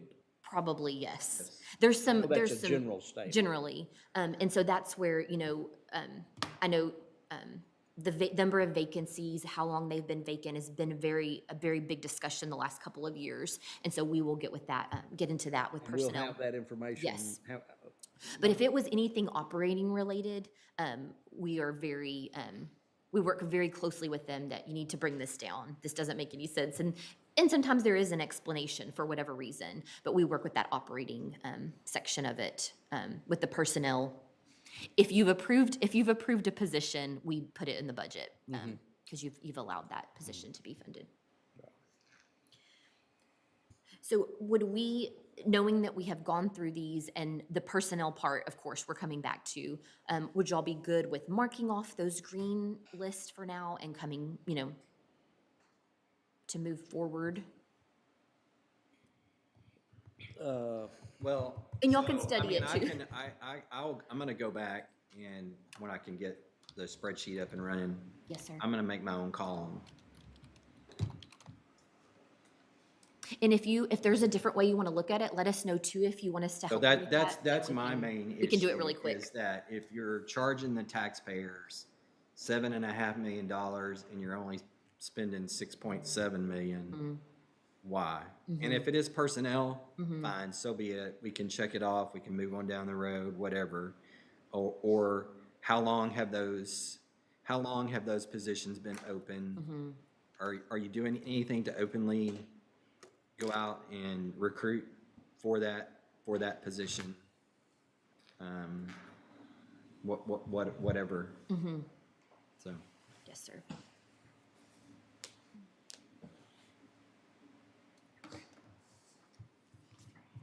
Okay, Well, we'll just, and like I said, we can come back. It was just kind of a way just to kind of quickly go through and just see what's out here, so you kind of have an idea of what we're up against. There's the other section, and Haley's filtered it now to just the yellow departments. So these are departments that have increases. There are a couple that have decreases, but they also have increases buried in their budgets also. So I think they're ones we need to talk about. I feel that we can go through these and we can give you the explanation for the increase that we have been given. And I don't think there's a need to talk to that department in person about it. I think we can explain it enough based on the information given to us. Again, if you want to talk to them, that is more than fine also, but we just thought we could get through these departments as well, and move on. So if y'all are good, we can start there. Start there. Okay. So starting there, Department 0030, and that's County Clerk. So their only increase is in postage. It's due to the upcoming increase in postage cost. And then you can also see that we're projecting that they are going to spend up to their budget. You know, they could possibly need a budget amendment even. And so it seems reasonable to us to increase that line item by the amount of $1,875. Again, projecting to spend all of their budget. They don't really have any wiggle room there. And so just a need of operating their office. This is the county clerk. Yes, sir. And where do you see, what do you? Okay. So if I you see- want, I see the county clerk right here. so they have an increase. If you want to, Commissioner, if you want to go to the 0030 tab. All right, let me get over there. Oh, Sorry, I probably made this confusing the way I'm talking about it. okay, I made it. That's $1,875. Yes, sir. And so being postage, you know, there's How not. much is postage going up? I just looked at it the other day. I can't remember. You'll see that through a lot of departments. Some of them had some room that they could probably accommodate the increase, I but mean, shouldn't one not. Amazon subsidize them, or Amazon subsidize? So they're gonna go up about 2,000 or a little less than 2,000? yes, yes. Okay. So this is something that we feel is very explainable. It's very reasonable based on the trends there. And so just no need to have the time to have them explain it as well. But their adopted budget was originally 1,717, and their proposed budget is 1,714. Yes. So overall, it's going down. So this is a good time to talk about this. So if you look at most departments, the personnel has dropped from adopted to requested. And that's because the retirement rate changes each year. So when we load those things in, like you'll see the decrease in personnel. And so when we say, hey, there's an increase, we're looking at actual increases. We don't want to let those other things skew what we're looking at, if that makes sense. So they have no control over what the retirement rate is. And so we're not relying on that decrease to fund their increase. We want to make sure that you're aware that they are increasing their operating budget. And so that's why we have them separated on the page as well. We look at these for days and months and know them in and out. So tell me if we need to, kind of pause and talk through the sheet some more, because it's a lot all at once to see. Does that make sense there? Okay. The next department we have yellow is 0070, and it's human resources. 070? So, in this department, in the operating, there is a decrease, but there were some increases to other lines. So I just wanted to make sure that we didn't pass over those too quickly. So in other services and charges, a budget amendment was made mid-year for the salary consultants. So you'll see there that line that Haley has highlighted. The original budget was $30,000. We did a budget amendment to increase it to $55,000. So she is requesting that same revised budget, anticipating needs for maybe a possible secondary salary study or work to be done in this coming year. And so that's a difference there. She's made accommodations in other lines, but again, just wanted to point that out. And then the other line in software, there's an increase of $3,000 there that's being requested, and that is for anticipated increases to software contracts. So, we see a percentage usually in all of our contracts, they increase each year. And so that is needed to continue our current contracts, our current software companies that we contract with. Under other services, Georgia, you're projecting that out of that 55,000, only 45 will be spent. Yes, it's hard. It's really hard to, a line like this, like you can see they've only spent 3,800, but they have big contracts that we're going to be invoiced for that we have not paid as of this time. So that's just our best. That's our best. Do you have a good estimate of what the HR consulting, what it's gonna cost Yes, going yes. forward? I know we had max amounts on both, on the current contracts. Going forward, I'm not She's sure. got she's gonna bring the Right. last part. Already contracted on the first part. Right. Second part is Yeah. market. Mm-hmm. Market. So Okay. she's got it now. There's still more to come. Yeah. And Commissioner, too, on the projections, to answer your question, we can look at trends in the spending, but, nothing could have been spent. They buy a lot of supplies at year end, kind of like road construction materials, it's not constant through the year. So we do our best there for the projected, but it's sometimes hard to gauge exactly. And we rely on information from the department, too, on what they think they're gonna spend.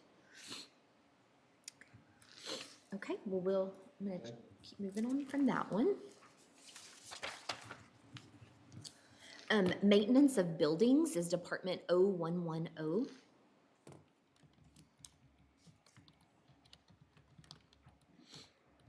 So this department in operating had an altogether, it had an overall decrease, but again, had a couple increases that we wanted to make sure and point out.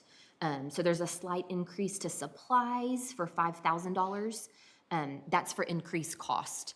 And again, we can follow what they've spent to date. They are going to need a budget amendment, so we want to be sure that, there's sufficient budget there to take care of the needs for the next year. Let's see, an increase to uniforms is being requested, $1,590. That's for additional staffing needs. So over the last years, they've added some staff and they're needing to, that cost has gone up. We've already had to do a budget amendment there again this year. So you'll see there what the revised budget is and that we're bringing that budget up to the revised amount. There's also, deferred repair and maintenance. So this is a line item, this is a little different, but what we've done in recent years is we separated repair and maintenance that TJ knew, like, hey, we need to replace all of these HVAC units in these buildings or whatever it was. And so because the repair and maintenance line is kind of as things come up and they repair them, these were planned repairs. And so last year he had some significant repairs that were being done. This year he doesn't have anything like that he's planning for. So that's for that. That's why there's a big drop there down to $1. But I just wanted to point that out. There's also an increase requested for janitorial services. So this is another one that you can see there that the budget has been revised to $134,000. It's just due to an increased need for janitorial services because of the increased space that we're using and the amount of janitorial services that are being utilized there. And that's something, if you want to talk with TJ, I know he'll be with us. Does that include the contracts we have or? Yes, that would just be contracts. That would be outside vendors. We do have janitorial staff that are, full-time employees, and that's not included in this line at all.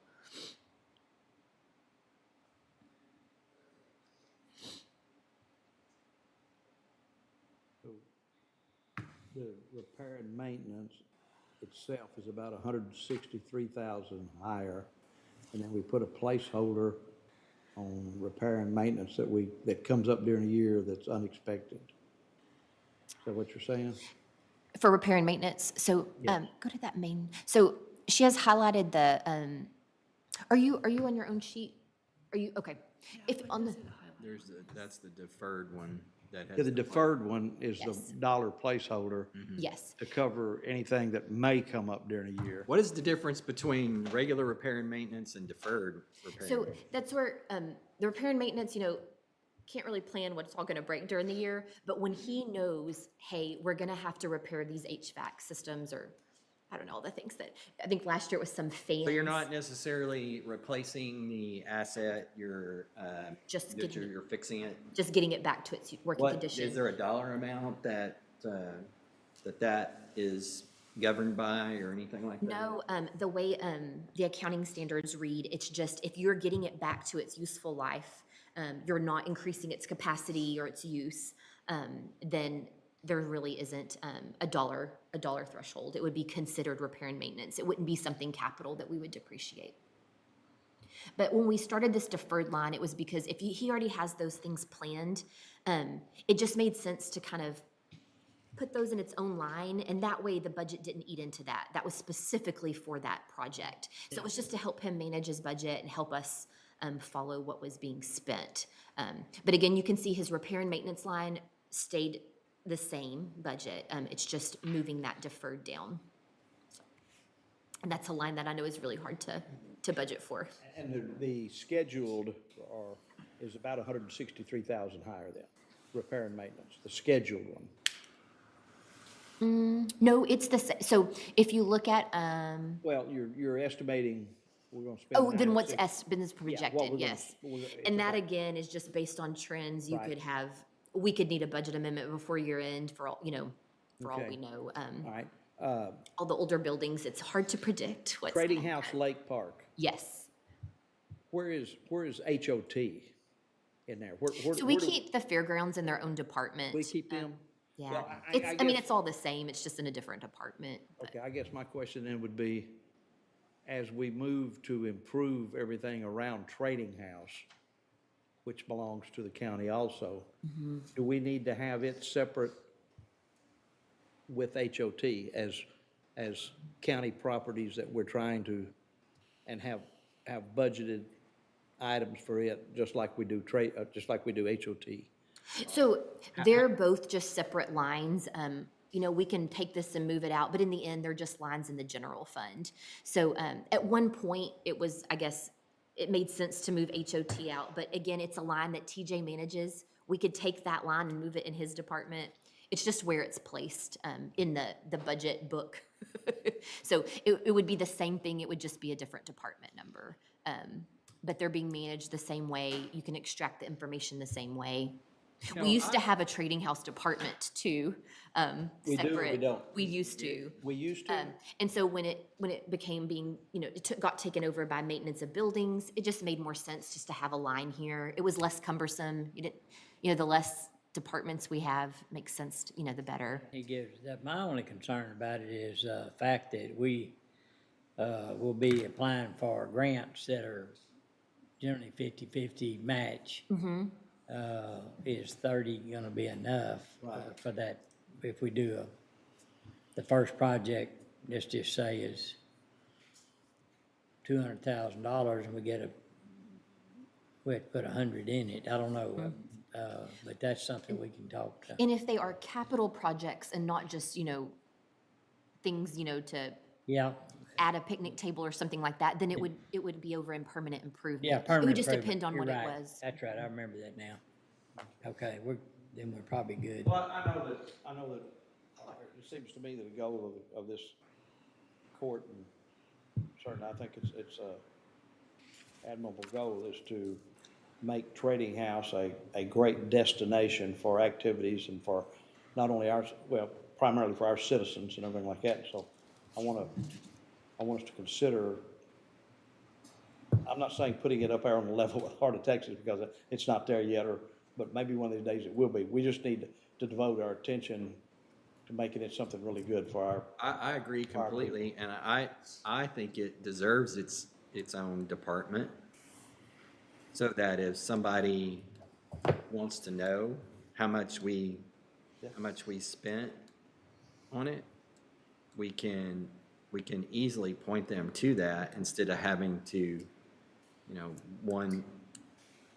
go to, one more level of, And, and that's where if you wanted to build that trading house budget and have, like you said, like very specifically, instead of having it all in one line and we'd have supplies, we'd have contracted services, whatever is needed out there, equipment, then yes, we could build that and make that so that it, you could see exactly what you were spending, than just that. I realize that the flooding may have influenced somewhat the people's decisions to go places, but it amazes me the number of people I talk to at the gas pumps that are headed to Traded House with their boats. so I went out there Where are you going? Monday. Headed to Traded House, headed to Traded House. Yeah, we went there Monday because everything else was closed. Yeah. So, And I realize it's a special circumstance, but I think it's the future. I think we'll see more and more people headed that way. Luminant, or who is that the name of the company? What is their, what Yeah, are they called now? There will be Vistra. Vistra has kept that level relatively constant to almost a little bit low, I would say. And it would be nice to maybe, and realize I'm out of line here on what we're talking about, but though, if those levels are that gonna be that low all the time, then we need to, there needs to be some work done on that hall ramp Yeah, to make it more usable. right. Yeah, the challenge there is the lake is not a deep lake. And right now, so it's considered as a power generation lake, Right, but but also a flood control lake. Therefore, they don't really look at it as recreation, and they get it down to the level of 445. It's at 445.5 now. The summer months, it's gonna drop, and we could get back in trouble with the ramps not being deep enough. But the problem is the lakes are shallow. We're So trying what's to- happened at Hall is that when the sand was put in for the beach there, that sand is on the Ramp. ramp, Yeah, they've moved it off. and you will get stuck in a minute. Yeah. They've been, Clayton that works out there has been trying to keep that cleaned off, but wave action. Yeah, wave action, right? Yeah. Yeah. But the prevailing wind during the summer is out of the southwest generally, so it shouldn't be quite as bad, but it is a problem and the fact that sand comes right up there, people are letting their kids play right where the boats come in. Yeah, they So do, yeah. We We're working had on, that issue. creating some buoys that separate people from. Kids like to hang off of hang off those courtesy docks. Yeah, Just jump off. kids do will whatever. do that, Do what they do. yeah. Okay. Sorry, I didn't mean to get us sidetracked there. Oh, no, That was a no, good this is sidetrack. great. This is fantastic. And I was gonna say, the line items in the budget, they should be there to work for y'all, for us, for the department. So whenever, you wanna break something out, if you look at your road and bridge departments and you're like, man, road construction materials in one line is not working for us, we wanna track this differently, just let us know, because we don't wanna have an excess amount of lines where no one's using the information. We used to have You and Stan office did a great supplies, like- job. like no one's using it. Yeah, right. You and Stan did a great job of cleaning that all up. What was that, 10 years ago, Yes. something like that? Yes, it's been a while. And so, but if there's something else, then we need to break back apart, that's just something, you just let us know. And so if we need to increase that budget for Trading House, let us know, and then we can make a budget that's easier for y'all to look at and figure out what's happening there, because it is just all rolled into that one line, whatever the cost may be. And then just working our way down that department, the software licensing and support. I think this is something we'll talk about more with IT when they speak on their needs, but we wanted to just stick this in here. This is to add maintenance to the ticketing system that IT currently utilizes and how people would request, you know, request work to be done by maintenance. And so I know that would be a much more efficient way of doing that for them. And so that's what that increase is there. We have it there just because it's just for discussion purposes, but again, we'll cover some of that with John later on in the workshops. Okay. Okay, next, we have 0130, which is the county engineer. And so there's two increases here, and this is a department, you'll see an increase and a decrease every other year. So the line item, other services and charges, there's 50,000 there for the aerial ortho imagery, the aerial photography. And so he gets put in the decrease, increase, back and forth each year. So that's what that's there for and is necessary. And then there's an increase there to software. And that is for increased cost for all of their software licensing that they're currently using there and what the cost would be for the upcoming year.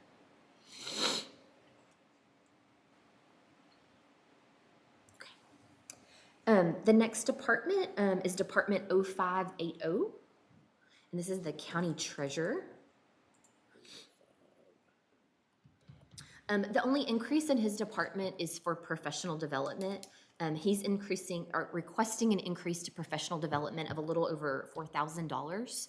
And that is for cost related to travel, increased cost rather, just related to their normal travel. But he's also adding conference travel for the annual Tyler conference that will be held in San Antonio this year.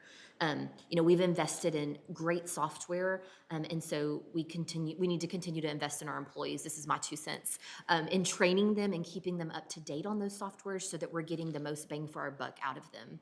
And so that's what he's asking for there. They don't go to a Tyler conference Currently, already? no,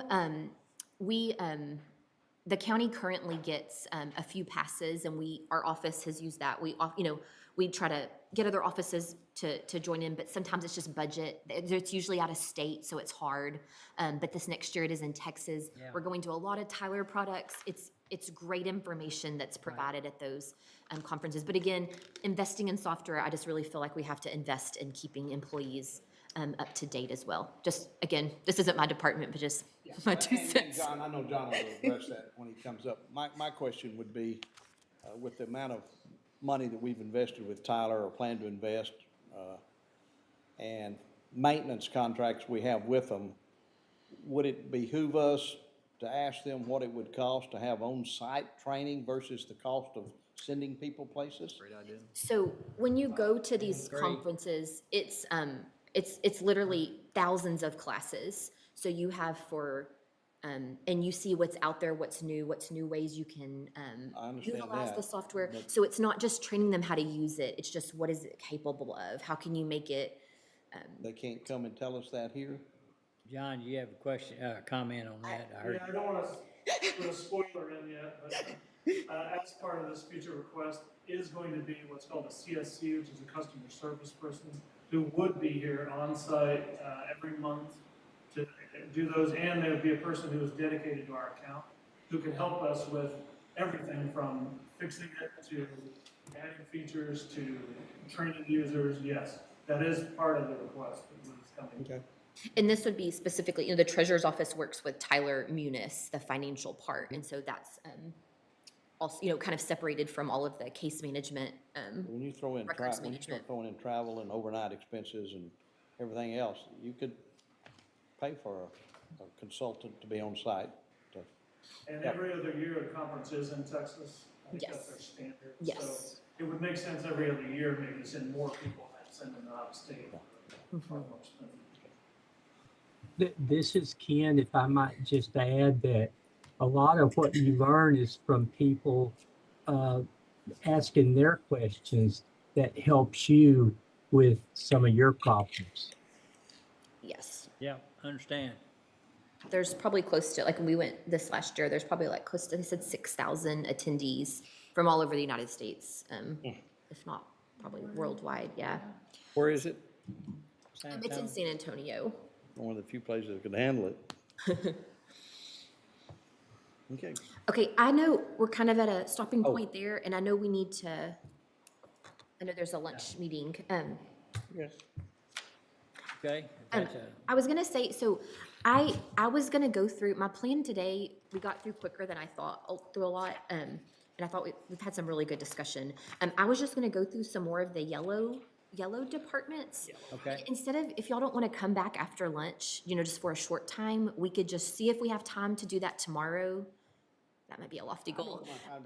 Or we could just, you know, wait and talk about those, because it's just Now, kind of. let's come back. Okay, no, that's Yeah. great. I just wanted to make sure y'all were good with that. Gonna absorb as much as we can going into it to kind of get into the groove. Perfect.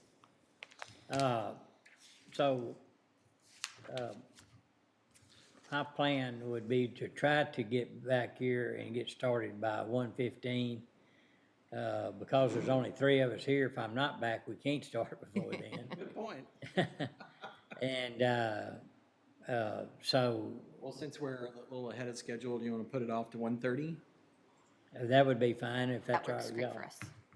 Okay, let's say 1:30. All right, therefore, it is currently 11:15 right now. We'll recess to 1:30.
I'm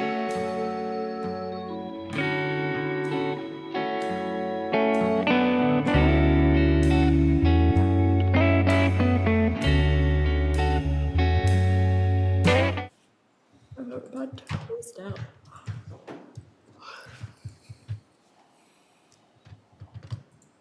Okay, I don't know how you feel about this, but are you in the commissioner's court? We recording? I don't know. Do we close it and reopen? No, you're good. Okay, let's call court back into session. It's 1:30. So Francis? Thank you. So when we left before lunch, we were working through some of the departments that had increases that we thought we could just walk through, just kind of see what you thought. Before we go much further into an individual, could we build, it's a really easy calculation of that, the difference between the expected expenditure versus the, in '24 versus the request in '25? Yes. And we're working on sharing our screen, and then we'll put a formula there. What they project will be spent at the end of '24, is that what you're saying? Projected expenditures to Expenditure request for next versus year. request. Yeah, that'd be, yeah, just those two numbers would be great side by side.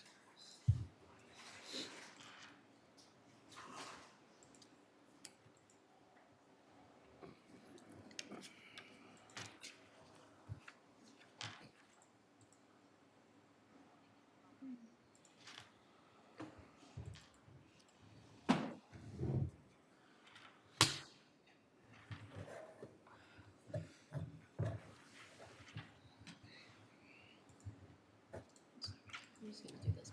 Oh, no, you're good. It's always different in the 365. It does different things for me.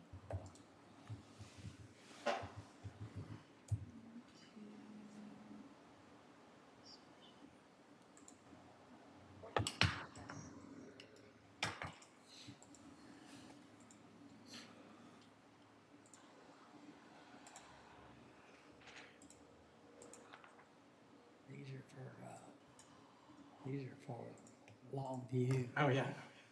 seeing into the future. These are for math.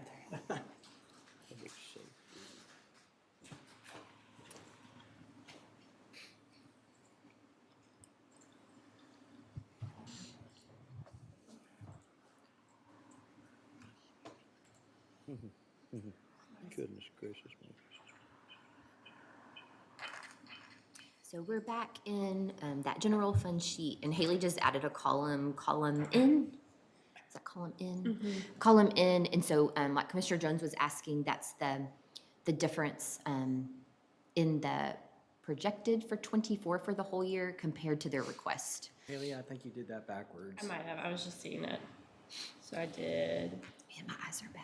yeah, I did projected minus requested. Let's do Can't control that kind of thing. requested minus. Which N is where it is? Yes. Sorry.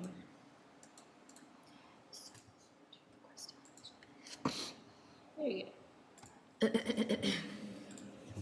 And so this will give you those differences between those two amounts instead of just comparing it to the adopted budget. Yeah, and add that up.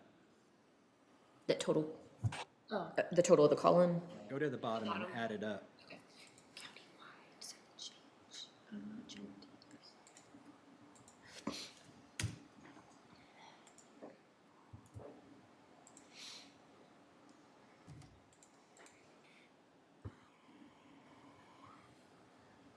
So there's that 13.3 million, and so, you know, Okay, that's, So what does that, tell me exactly what that's so, saying?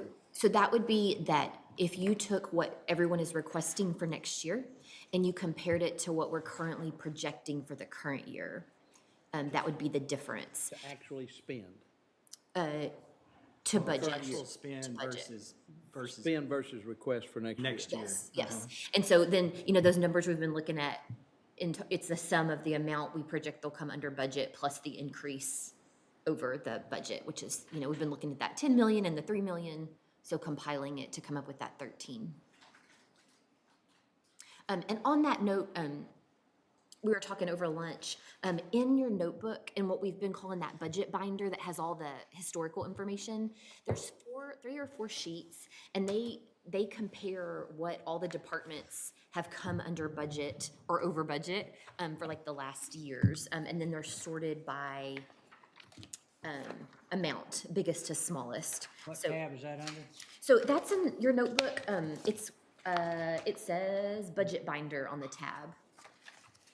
And And if you, starting like 2018, 2019 actuals, 2022 actuals, 2022 actuals, and 2023 actuals. That's actual spent.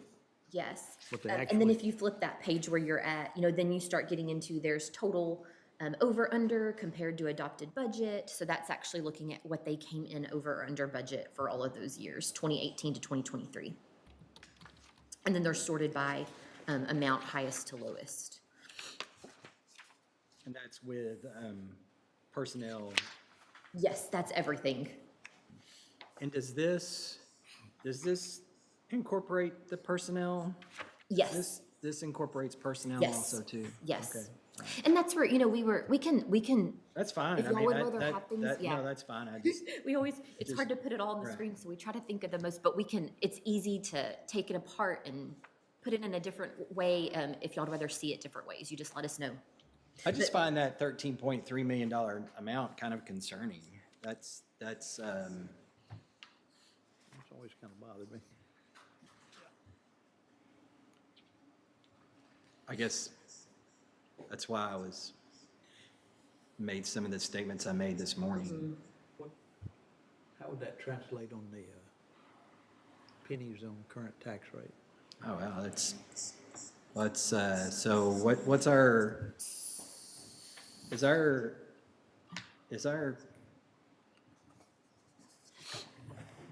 so it's so that'd be 2.6 million per cent?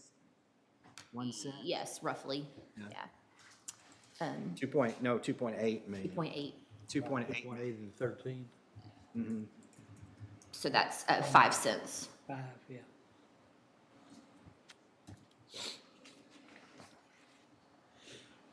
And, when we go through each of these, looking at what's under over budget, I would say it is primarily in personnel. There is some in operating, of course, but a lot of that in personnel. And, it may be that you want to look more at the vacancies. Do we want to, And we have the last several years. Yes, really focused on yes. that. And I think, that's a good idea, and that's a good place to look. But the other thing of it is, if, let's just say that they're not filled,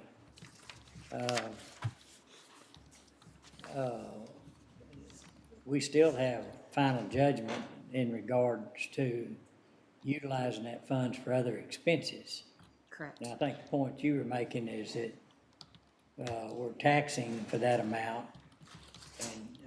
And so, but if we don't spend it, it goes into the next year. We'd rather get it as close to being correct as we can.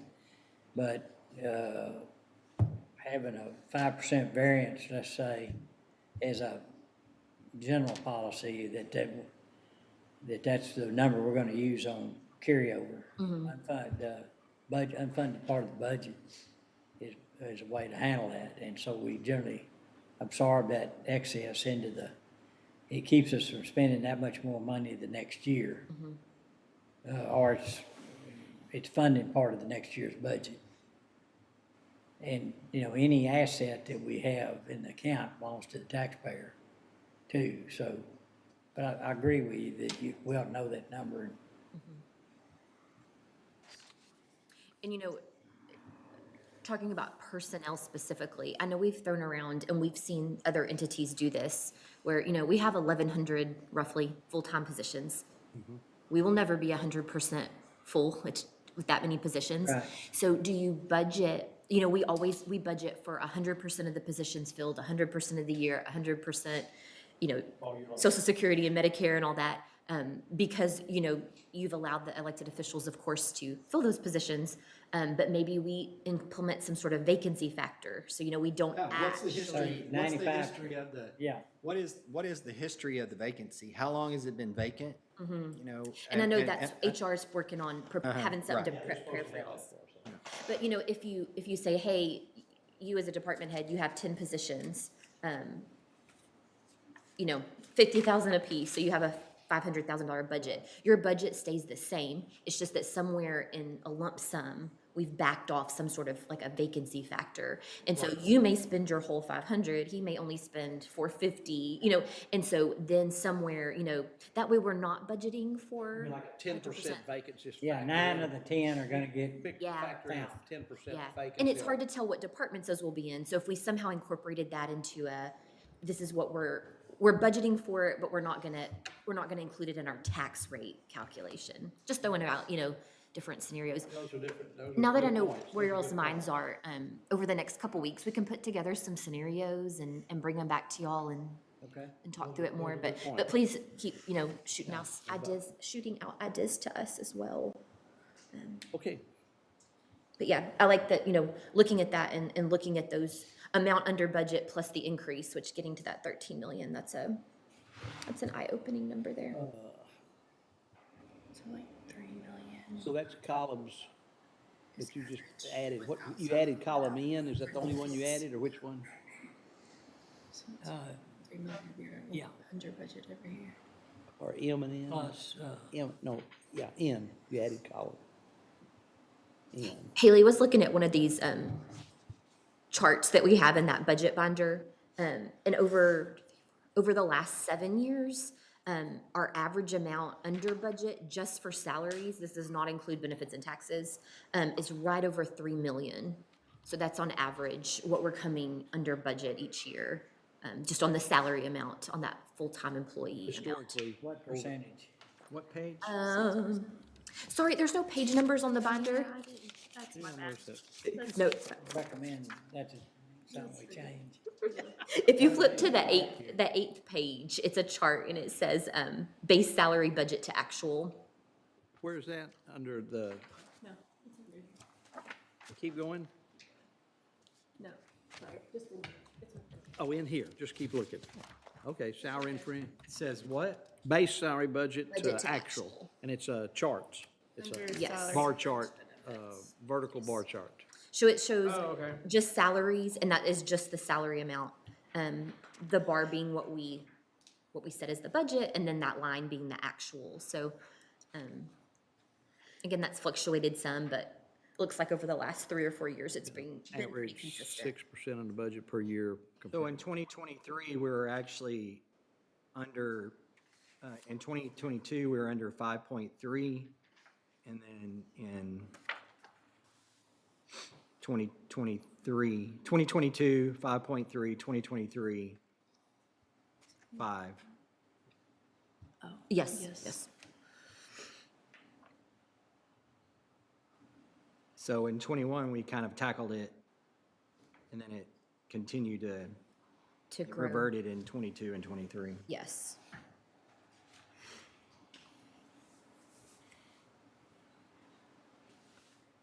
And that's base salary only, not including So the cost of that's about 2 fringe cents. benefits.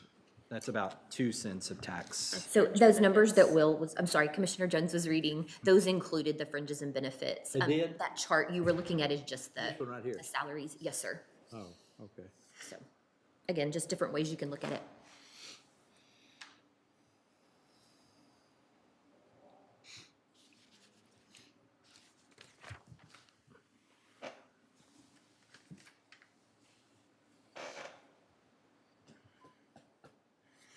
And we can pull some of these up on the screen too, if y'all want to look at them together. You just let us know.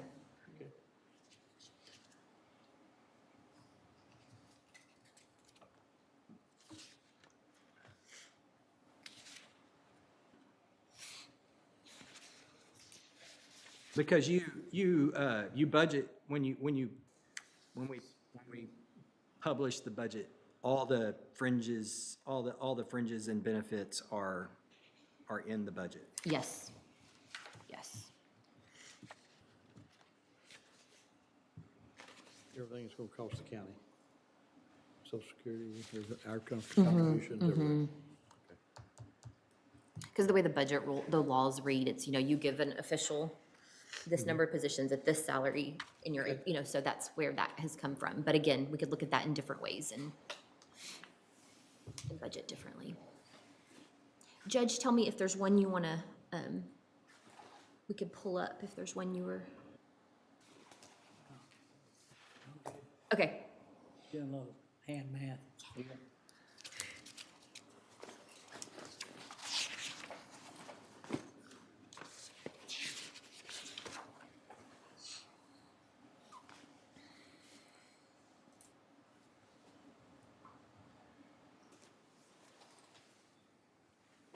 Okay. okay. So, we'll continue just to look at scenarios like that, brainstorm, see different ways that we could make that a little better. We're gonna go ahead and filter the list again back to yellow. And we'll just go back through our yellowed departments.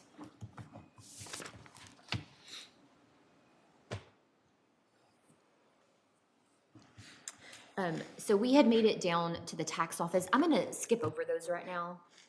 A lot of that has to do with some changes that may be coming law-wise within their department. So I'm gonna wait and touch on those later. Okay. It has to do with personnel too. So let's go ahead and move down to 414th District Court. So that is Department 1450. This is Judge Luna. It's the 414th. And so what you're trying to find out here, are we all right with it at this Yes. point, or do we need a presentation? I just, if y'all are good with it and you're good with the explanation we've been given, we can check that off and move on. Okay. Unless you tell us, hey, I want to come back to this one. Yeah, okay. So that's what I wanted to go through these without having a presentation. So if y'all feel like something needs to have more discussion, instead of doing it right now, dissecting it, it's, so right now we're going through a process of elimination. Ones that look like we're okay with, we go on down. If we're not ready to be comfortable with it, we'll bring it back. Yes, we Okay. can always come back. Yes, sir, Thank you. of course. So 414th District Court, so there's 5-6 lines there that have increases. Judge Luna has taken over this court from when, of course, Judge Menard retired. The docket will be different. So before it was all civil. There will be criminal cases, so of course the cost increase. And so these increases here are related to holding criminal cases. So they include professional services, visiting judges, language translation services, professional development that's needed for those types of cases. And so this is what is needed to fund that type of court docket. If y'all asterisk or click on each one of those, put the icon on each one of those, will it explain? Okay. We have some brief From cameras, explanations there. Court audio from cameras, TV, okay, that's that one. Expenses related to criminal case, attorney fees, okay. Yeah, and I can go down, so professional services, again, like related to those criminal Retirement cases. To improve court efficiency. What is that one? Visiting judges compensation? So that is when visiting judges have to sit in, and so we pay them a daily rate that's set by the state. And so there's going to be a need for that this year. Language translation, of course, you know, we pay Language per access. case, and that can add up quickly. With the civil docket, there was not that need. Criminal, for sure, we have that need. And then professional development. He has 2 employees, One new. 3 employees total now, and so increased training for those employees that he has. I know if there's an asterisk by the 1250, but it's not highlighted. Yeah, sorry, I missed that. StenoCAD So those, software. that's for software. Okay. A lot of the software, we see these increases each year. So a lot of them, you'll see some small increases. When we get into the time where we're signing contracts, you'll see that, you know, they put a 3% or a 5% increase. It's very common, so. Tell me if I'm speaking, 'cause I don't. No, you're good. Okay.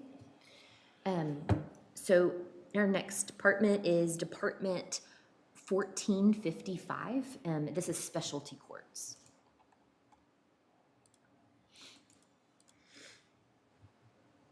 So this department is, in the life of most departments, this department is rather new. And so it has grown and evolved over the last years. So it includes, now it's Judge Swanton over those specialty courts. So it includes the Veterans Court, the Mental Health Court, Drug the and Drug and alcohol. Alcohol. Sorry, He combined all of those under, we've combined all those under one In judge. one court. these are all under one department. So in the past, were there three different line items for the three different courts? Or they've always been under one? Yes, sir. Since they've all been formed, they've all been under that one specialty courts department. All grouped together? But before then, they were in their respective places with Judge Devin Igam's court and Judge Coley's court. He had veterans, Devin Igam had drug and alcohol. So their budgets should shrink a little bit Respectively, show the difference. and transfer to Swanton. who's- Okay, gotcha. So he added staff to be able to handle all of that as well. So supply, everything's affected by Swanton's, but hopefully there's a reduction on the other courts.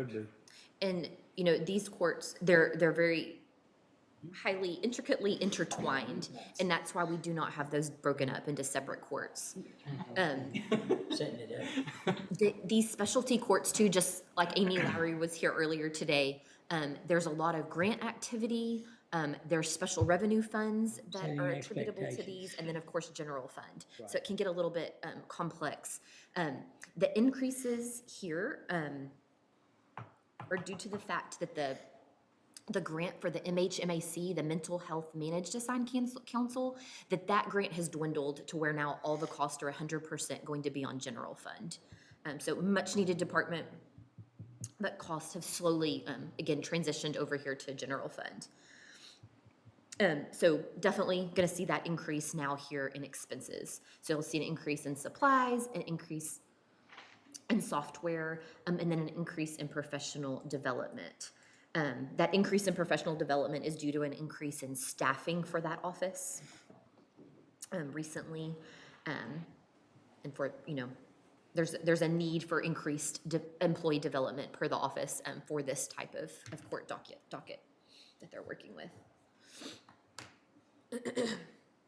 This is just an aside, and we don't ever, obviously, we don't ever get updates from them. You do, but we don't. Updates, As far as like who's hearing what So- and this and that. Yeah. And so, goodwill. what, No. so it concerns me that the 414th is, the 414th before was the So civil, mainly divorce court, right? well, it was a Or- civil court. Civil court, right. So we had two civil courts. Are we not, do we still have two civil courts? Yeah, but because of Judge Luna's ability and to handle criminal as well, he is expanded what he's doing more. Uh-huh. And so he's doing both civil and criminal. Okay. And that's why he has to have interpreters and things like that. Right, right, yeah, I understand I that. think it's Judge Luna is taking on more than. Taking what's on been- more, Yeah. but he's still, still doing the same amount of civil as He's Judge doing Menard as did? much, As much? Yeah. Same amount? yeah. I guess that would be my question. We had such an enormous backlog of cases. Is that shrinking? Yes. Proportionately, and does that, What I'm talking him moving away from all civil to criminal, is that helping, or is that helping the criminal side, hurting? the So criminal? we've done two things besides moving him in there that has the ability and desire to do a large amount of judicial process, civil, criminal. But also the fact that we have a county court at law side that's taking those civil cases that's 250 and below Right. And before Luna left, he got it in pretty good shape, and now, Judge Atkins is taking on both civil, but he's helping them with the criminal docket too, so we've got more people rowing the boat now than we had before, so we're going further downstream, so. I just don't want, my worry and my concern is in the divorce, on the divorce side. So, you know, of course, Judge Myers handles, most of that, I would say. Okay. And we could get, if you like, Judge Coley to kind of give an overview, of the district, courts and what they're doing. And then, and it wouldn't be a bad idea. And then also ask, County Court of Law to kind of give an overview. You know, Judge Atkins hadn't been there very long. We're expending these resources. Yeah. And it would be nice to know Agreed. what the effort has, what we're looking at as far as, you know, how is the docket moving? Yeah. Is this really working? Okay, I'll get that lined up. And the other thing, in regards to the specialty court, is like we do juvenile, they'll be part of our quarterly update going forward. And so that way y'all, all of us will know. I think it's I mean, I great. know a little bit, but not, but I Probably think, only when there's a problem. yeah, and contracts Yeah. and grants, so Yeah. Dustin and myself work on those. But I think it'd be good, and we can find a time to slip those in here. Definitely. I made a So note we'll too. invite Judge Coley, Dustin, if you can hear me, and then also Judge Swanton to kind of talk about that piece of it, and then ask someone from County Court of Law, either Judge Cates or Judge Devin Igam or Judge Atkins to come in and give us an update about the capacity that they're able to handle what's coming in. Where are we in the docket backlog compared to the last couple of years? I think that's what we want to know. Yeah. Okay. Any other questions on those? You have seen anything else on that? Professional development, yeah, you mentioned that, yeah. Okay. So the next department I had was Department 1480. This is the visiting courtroom department. Very small increase, but it is an increase in the software licensing that we have within that department. And you can see that it did increase mid-year this year, so we had to amend the budget. So we're going ahead and upping that budget for next year. Okay. Department 1500 is our district clerk. Also just a slight increase there. Get where I'm going here. Software licensing again. And so that's an increase there for Tyler for e-filing. And it's going to depend if we do or don't renew eDoc and how that would affect it. So that is again just for software we would be necessary to continue operations.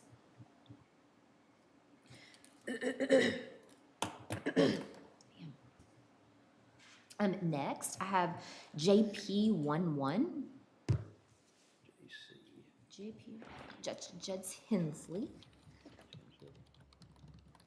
So she's made some slight increases to supplies and furniture and equipment, just for increased costs that they're seeing. There's also a $600 increase to repair and maintenance for increased cost on their maintenance contracts, on their equipment in their office. We already had to do one of those lines where it changed mid-year. We already had to do a budget amendment. So this is, again, getting it back to where it needs to be. For professional development, the judge would like to send more staff to trainings, and so increasing that line item slightly so that there'll be enough in there to do so. So I think it's about a $1,600 request for the whole department for an increase.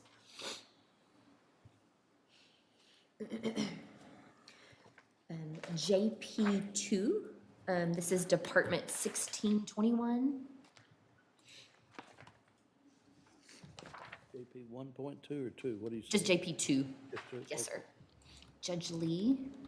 And I know a lot of these are just kind of small, but just going through them, but he has a $240 increase request for other services and charges, and that's for an increase in cost that are housed there. It includes cell phone charges, Pitney Bowes. And just looking at the trends, it seems reasonable. Those costs have almost maxed out that budget.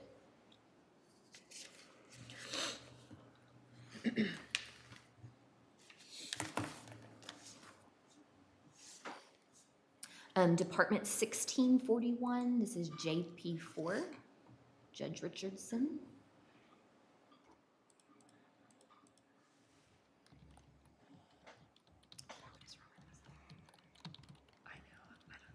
It keeps doing that. Look at yours up there. Judge Richardson is requesting to increase supplies by $500, postage by $1,000, and language translation by $2,500. So the supplies are just increased cost. We're projecting that he will spend exactly or maybe exceed what he's got budgeted this year. The postage, again, is increased usage as well as increased cost. Can you click on those to see what they Of course. precinct growth?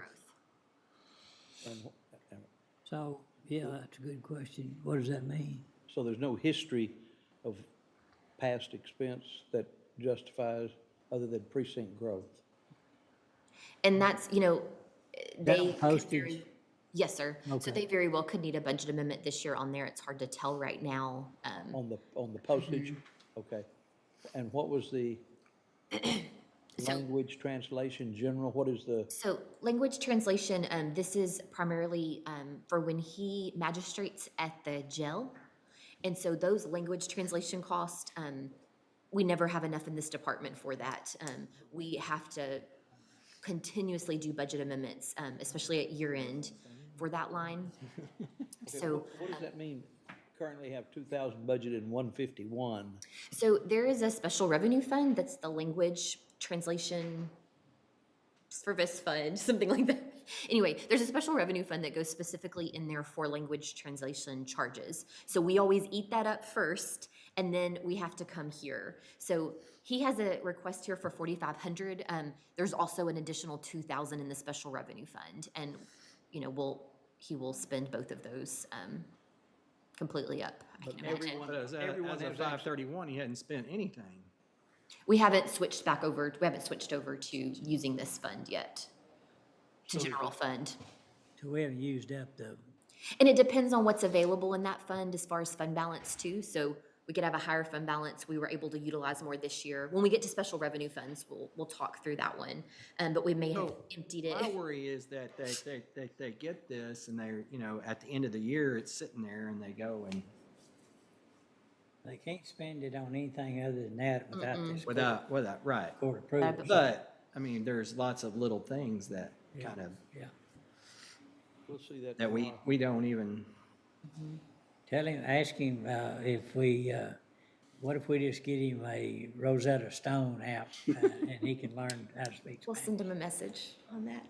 But everyone has access to that 151 that needs language translators first. They all pull from that Yes, one. yes. Right. And once it's gone, or if it goes, then each of them has a line item for language translation that they have to start pulling from. Yes. And historically, how have we done in that 151? Have we utilized all of it pretty much historically? Yes, I think we may, we'll just have to look at that. I can't remember off the top of my head, but we usually try to, yes, whatever we budget, we make sure that we do that with court reporters as well, like court reporter transcription services. I'm trying to think of the other one, but we budget for those. Our accounts payable department cleans all those out first, and then they know to move over to general fund. So that's always the second. And we're expecting, the need for that to go more rather than less. Yes. But I guess my point would be, why isn't it all just kept pooled in one place, everybody pull from it? Why do we have to have two different? Because it's a special revenue fund, you have to keep it have to? separate. Yes. So it's a separate revenue source, it's a separate use. It has to, per the statute, it has to be kept in a separate fund on your books. Okay. It's a separate fund in our financial statements. Okay, we have to have the 151, Yes, yes. but then, does each court have to have their own 151? I guess my question, why isn't that, what hurts with that 4,500 being over in one pool that everyone pulls from? Is there a statute that requires? Well, no, but I think if you start lumping things like that, it's fine. I mean, it's just how you want to look at it, but then you lose sight of what a department's actually costing you. Where it's going. Okay. But So- we had the detail on that. So I get what Commissioner Smith's saying, that, what'd you say the fund was in? The initial- 151. The 151. Why don't we up it? And then, we're very judicious on how we dole that out. They have to send it's what it costs and keep it out of the, Yeah. And that's what we try to do. So when we budget it at the beginning of the year, we'll pull this up. So if you see,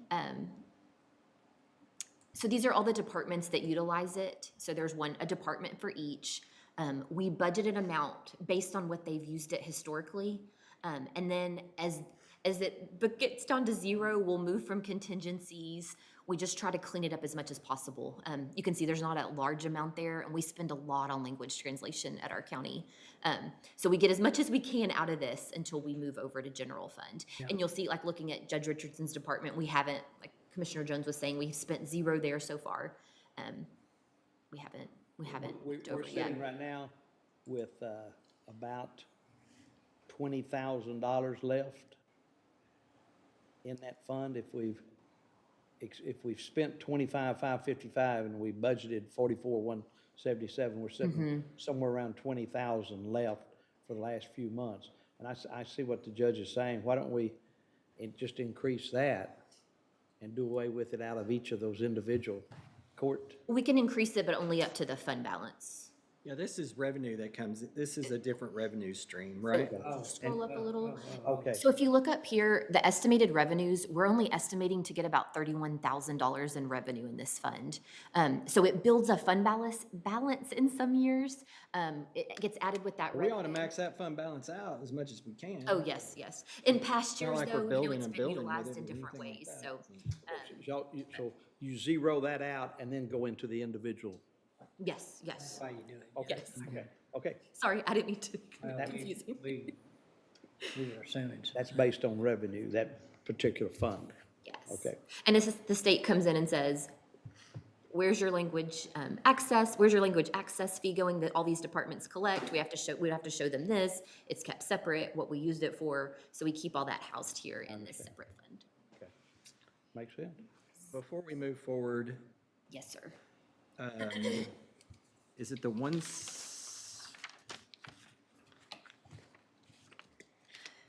74th and the 170th? Can we look at those? Sure. Okay, which one are we on right there? Oh, that's back to Richards. So 74th is it 1430?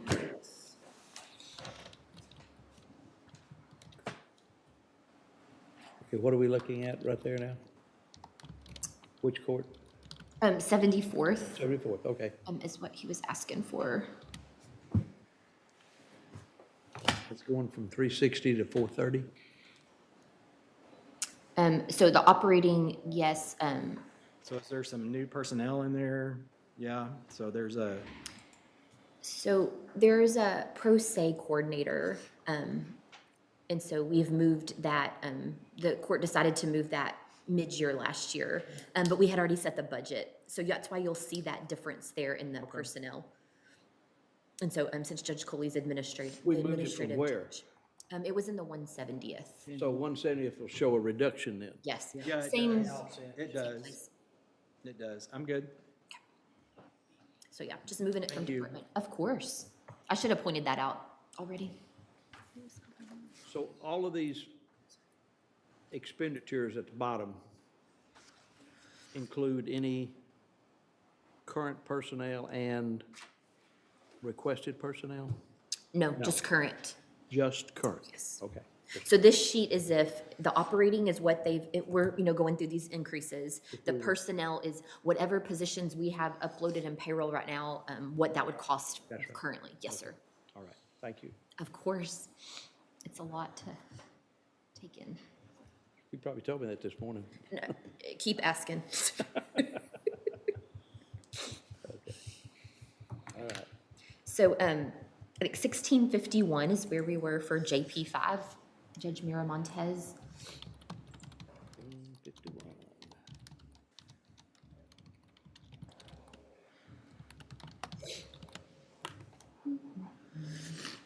And again, just one increase there for $400, roughly there for postage. And again, I think her request was, I think they were planning on doing some more, their certified mail was going to increase this year. They're doing a lot of truancy, so I would Yes. assume So that was her a lot of request. certified mail required for that. I find And then, of course, the cost is increasing through the U.S. Postal Service, so there's a $400 increase there. professional development, about the same.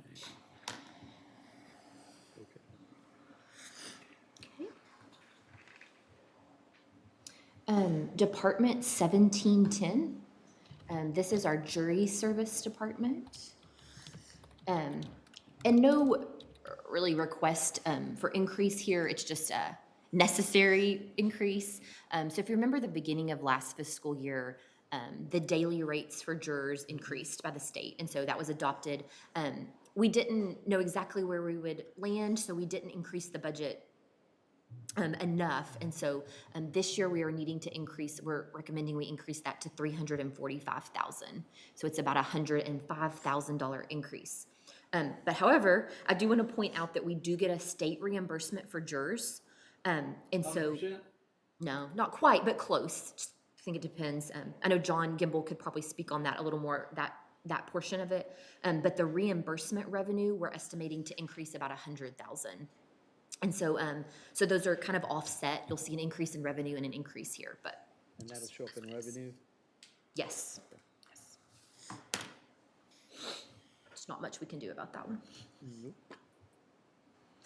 Department 3130 is Constable 3, Constable Mailer.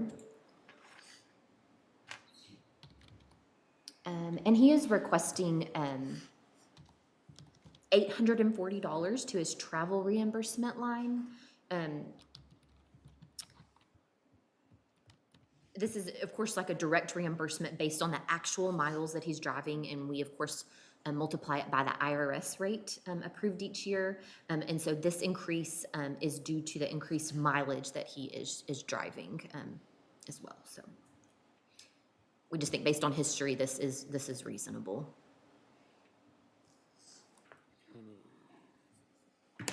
Equipment went from, That was I think the travel reimbursement was the only thing that increased on that one.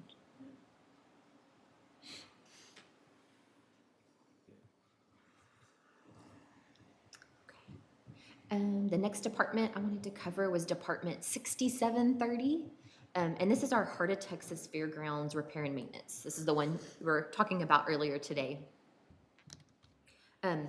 So this is repair and maintenance done on the Heart of Texas Fair facilities. It does not include the venue project. So any repair and maintenance that's done on the venue project buildings has to come from the venue project funds. So this is just on, the Coliseum or the Extraco Event Center, those other show barns, stall barns that they have out there. This line item has consistently increased. And so we were looking, and instead of budgeting a lower amount and just having to bring budget amendments back, we feel very confident that $250,000 is probably going to be expended. We chatted with TJ about it as well, and he felt that same So way. there's no specific list of projects or repairs As they break down. Yes, yes. as the baling wire comes Yeah, undone? the thing that worries me is that heating and cooling system, and we've done some money. That's one thing. The other thing is continued roof leaks that's happening when we look at the age of some of those roofs. But that would be, would that be out of this fund, or that would be on, that would actually be out of improvement, capital? If it's just getting the roof back in its rightful state, then it would just be repair and maintenance. Yeah, They can be very, very high cost, but it would still be repair and maintenance. okay. He makes no list that matches that. I know TJ knows some things that he anticipates this year, but we don't have any detail for it. Well, we'll get an update from him. I think that's needed. Mm-hmm. I do. I think if you don't budget for it, we'll have to do a budget amendment. Yeah, that's right. Okay, and then Department 7660, this is AgriLife Extension, 7660. 7660. Zip code. So they're requesting an increase for their department of a little more than $2,000. And this is for the replacement of computers for their department. They get their computers through the Texas A&M cost share program. So it's a little different than working with our IT department. They cover a cost of it. I believe they're owned then by the Texas A&M's program. But then they've also requested a $1,000 increase to travel reimbursement. Yeah. And a $600 increase to professional development, and just all increased cost. I know their travel is constant for those agents that work with that department.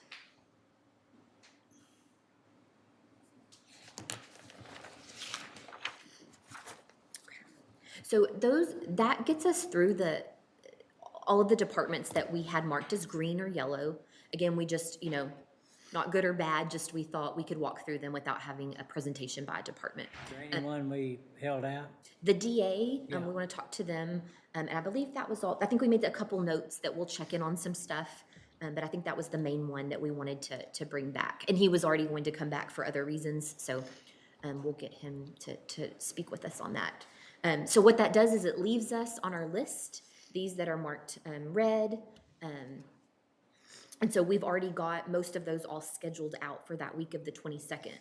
And so, Can we see those again? sure. Yes, ma'am. Also said you wanted to do tax office later. Yes, tax office. Thank you, Heather. We skipped over tax office. Oh, Yes, yeah. how quickly I forget. That was one of the yellowed. I know there might be some changes that the state is mandating for plates and how they issue those. And so I want to incorporate that with the discussion on their personnel so that way we just hit it all at once. Thank you. Okay. And so, Where are the reds? Yeah, here, let me sort. Right there. Okay. Can you maybe sort the greens and the reds?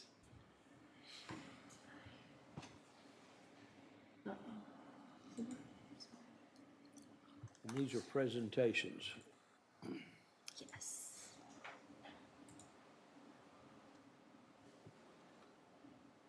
And we have reasoning for all of the increases for those bigger departments that have bigger increases, but I think it's just the explanation is going to be better coming from those departments. So those being the sheriff's office, of course, IT. I think it makes more sense to hear from them. So she's got that list pulled up. Okay, that's red and green. And then Christmas. yellows at the bottom. Okay. But reds are the ones that are gonna make the presentation? Yes, we just feel that Go back up to look at those. we just need to have some more in-depth discussion about those. And so a grouping of those, 5 of the departments, 6 of the departments are all under the sheriff's office. So we'll talk about all of those at once. There's 5 road and bridge departments. I don't know how we want to navigate that, but we'll talk about those one day. I have it on the schedule. So some of these we'll lump together and talk about at once. But I think your big conversations are going to be the sheriff's office, road and bridge, and then IT-related items. That's going to be the bulky things that we need to cover. Some of those others, like I'm thinking of one office in general, they had asked for some new furniture for their office. And so I know that's been, you you want to know why exactly do you need new furniture? Explain to me. So I thought having someone come in person sometimes can answer those questions Which better. department is that? That was I think that's JP 1-2, Judge Hensley? Oh, Judge Peterson. Peterson? And so just, there's things like that that I just thought it might help things go smoothly if he could just be here to answer questions. And some of those, we've offered if they want to join by Zoom, just so they can get you an answer quick, and then we can keep on. So these are the ones we still need to check off. So, do we have anyone included in here whose budget's actually less than last year's? We have, but still they're gonna make a presentation? So there's just some that that we always just kind of look at. I think most of them are increases. But yeah. But there's some, like, when you look at Road and Bridge, this is where we need to have discussions, like the county-wide Road and Bridge activity. When we're looking at those bigger projects, we've been budgeting for them there, then we pulled back last year and said we were gonna use bond funds. We see that we're anticipating that y'all wanna do that again, so we've pulled that back again.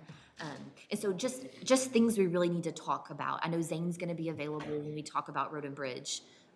And so, just things we wanna make sure that, we have all the information that you want us to have for those, but yes, probably most of those are increases. Okay. Just while we're here, I just wanna So talk. can we look at the greens real quick, just Sure. to see if there's anything that, So those are the greens pulled up.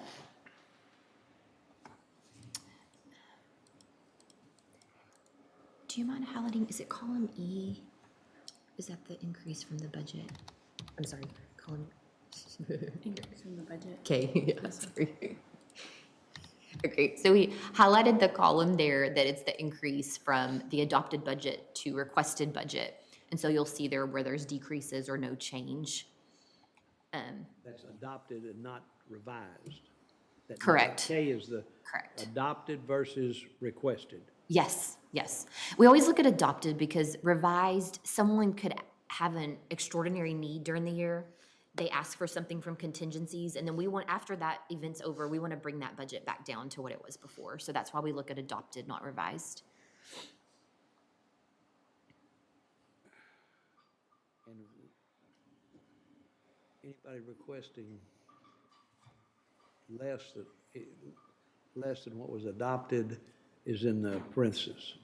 Yes, so that would be, yes, sir, that's a decrease. So you take like elections. could you move down just a little bit so we could see the column? This one. Oh, I gotta freeze. See what they mean? Columns are the rows. You don't see the The headings? rows? Yeah, well, the columns, Okay.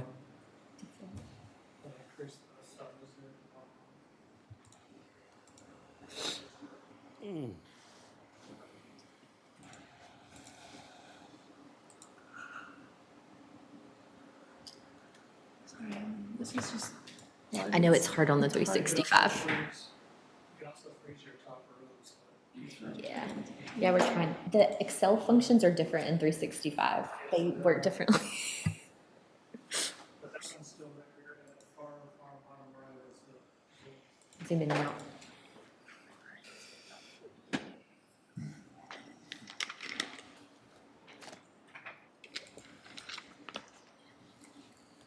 That sheet's in the budget book too, isn't It is. So I'm just gonna go ahead and point out that there's a couple of greens that are requesting, over $100,000 more than what is being spent and, even projected to be spent, what's projected to be expended in, What pages? Okay, let's go back.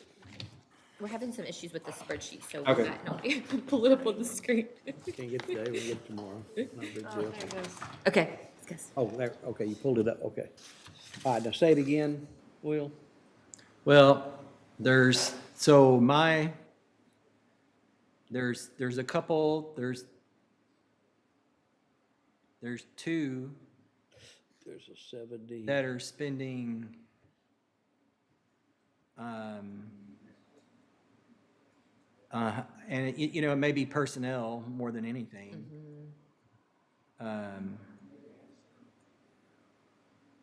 That are requesting over $100,000 more than what they're expected to spend in '24. So does that make, It does.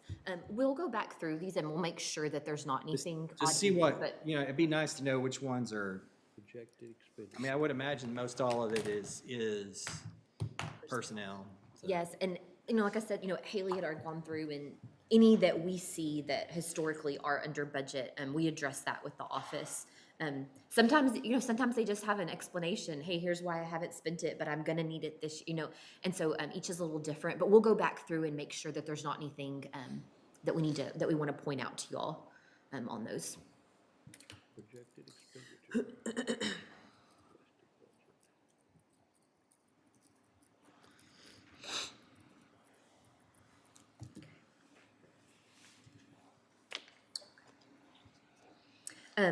And then the one that did have an increase on that list is is 74th, and that was that position change between 74th and 170th that we mentioned. That one looks kind of odd, but it is because there was just a change there. I wanted to talk, depending on how you have yours sorted or what you're looking at, but the very, very bottom line, it's Department 9110, it's transfers to other funds. So this line primarily houses that, it's a large number, but it's primarily the transfer we make to the juvenile fund. So their budget has been approved by the juvenile board now. It increased about 430,000. And it was really due to a boarding care increases, and then overtime for employees. Those were really the two pieces that drove the increase. However, because you fund that budget with a transfer, they've been relying on prior year fund balance that rolled forward to fund their budget. They have been able to decrease the number of their vacancies, and so they've been spending more of their budget than they have in the past. And so we don't have that built up fund balance anymore. And so the transfer is a little over a $2 million increase from prior years. And so the budget's not that high of a difference. It's just the transfer amount. And so I wanted to point that out. We'll have that budget on an agenda coming up for you to accept. And so you need to also, we'll approve this transfer amount as well. But I just wanted to just go ahead, when you're going through it and looking through these lists, that one looks kind of strange and it looks out of whack, but that's the reasoning there. And they were able to carry their fund balance forward where, like, Precinct Road and Bridge used to, and they don't anymore. Yeah, But they're governed separately, correct. and so it's a different rule for them than for all the rest of them. Yes, and the way Right. go ahead. Well, but it's transparent what it is and why it is, and so. But they've used up their savings account, so that's what's happened. And I hated that it increased that much for the transfer, but, it is a reflection of they are spending more closely to what they're budgeting, which I think is a good thing, so. Yeah. That last column, estimated 2024 over under budget. No one was, all of those are over, right? Is that what I'm looking at? Yeah, I don't think we have any that we're thinking they're gonna go over budget at this time. They, a lot of times we get to year end and there are departments that we have to move from contingencies, but you're correct. So.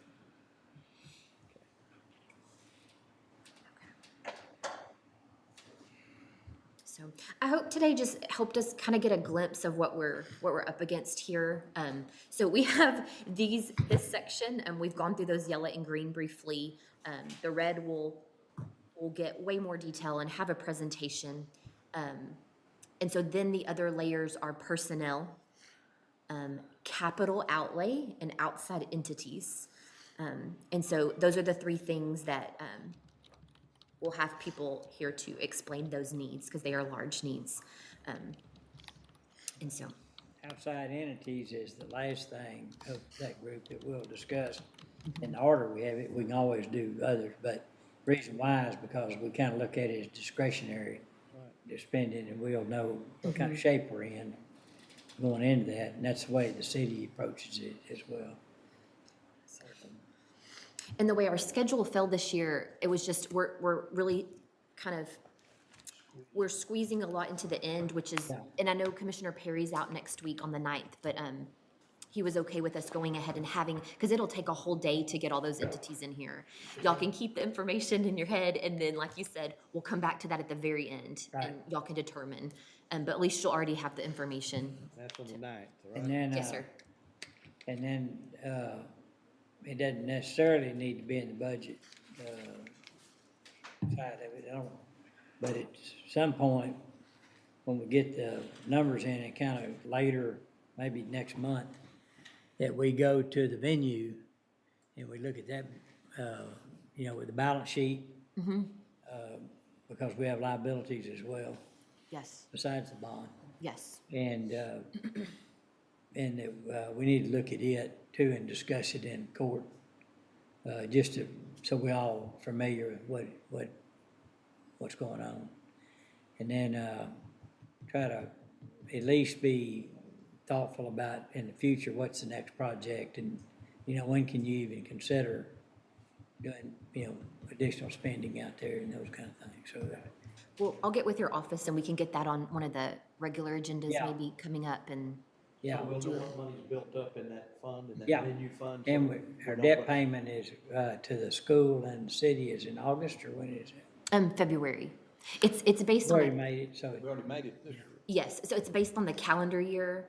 And so after December rolls off, roughly like beginning of February is when we have those numbers and we can calculate what we Right. have to forward to them. yeah. But I think while we got budget on our mind, that's one we ought to look at too. But in that calculation that you give us, you also show us overage, where we have some discretionary money to go Correct. back into venue spending. Yes, Right. yes. Right, sure do. Yes, sir. Okay. So that sums up what I wanted to walk through with you today. Tomorrow, after the regular agenda, Anna will be with us, and so she's gonna go through her presentation. We won't be talking specifically about this person asked for this new position. We'll do that later in the month, but she's gonna go over all of the topics that she needs to cover, so. Will Salary structure. Will tomorrow be that salary structure study? Yes, yes, I know she'll be covering that. Yeah, and the second part of the contract, if we, be the market Where we are. valuation. Yeah, where we are. So I think that way, at least before, we're just meeting these 2 short days this week, but you'll have a lot of information that you can think on and review before we meet back later, Yeah. so. And then, you know, for the commissioners to, really be thinking about structure in regards to, how the bridges and low water crossings are handled if one builds outside, you know.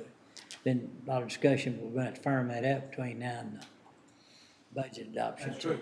So, And I think a lot of that depends on what the budget looks like as far as available monies to do something like that, so I'm gonna need to see a little bit more of So- that.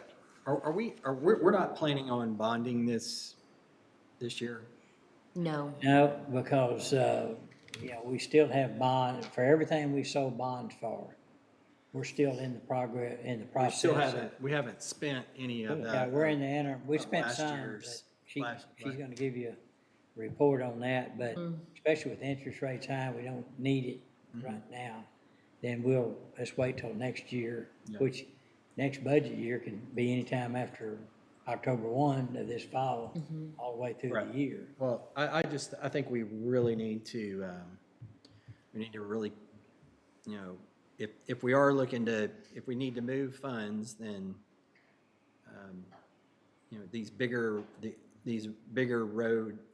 bridge and low water crossing projects need to be bond funded, in my So I- opinion.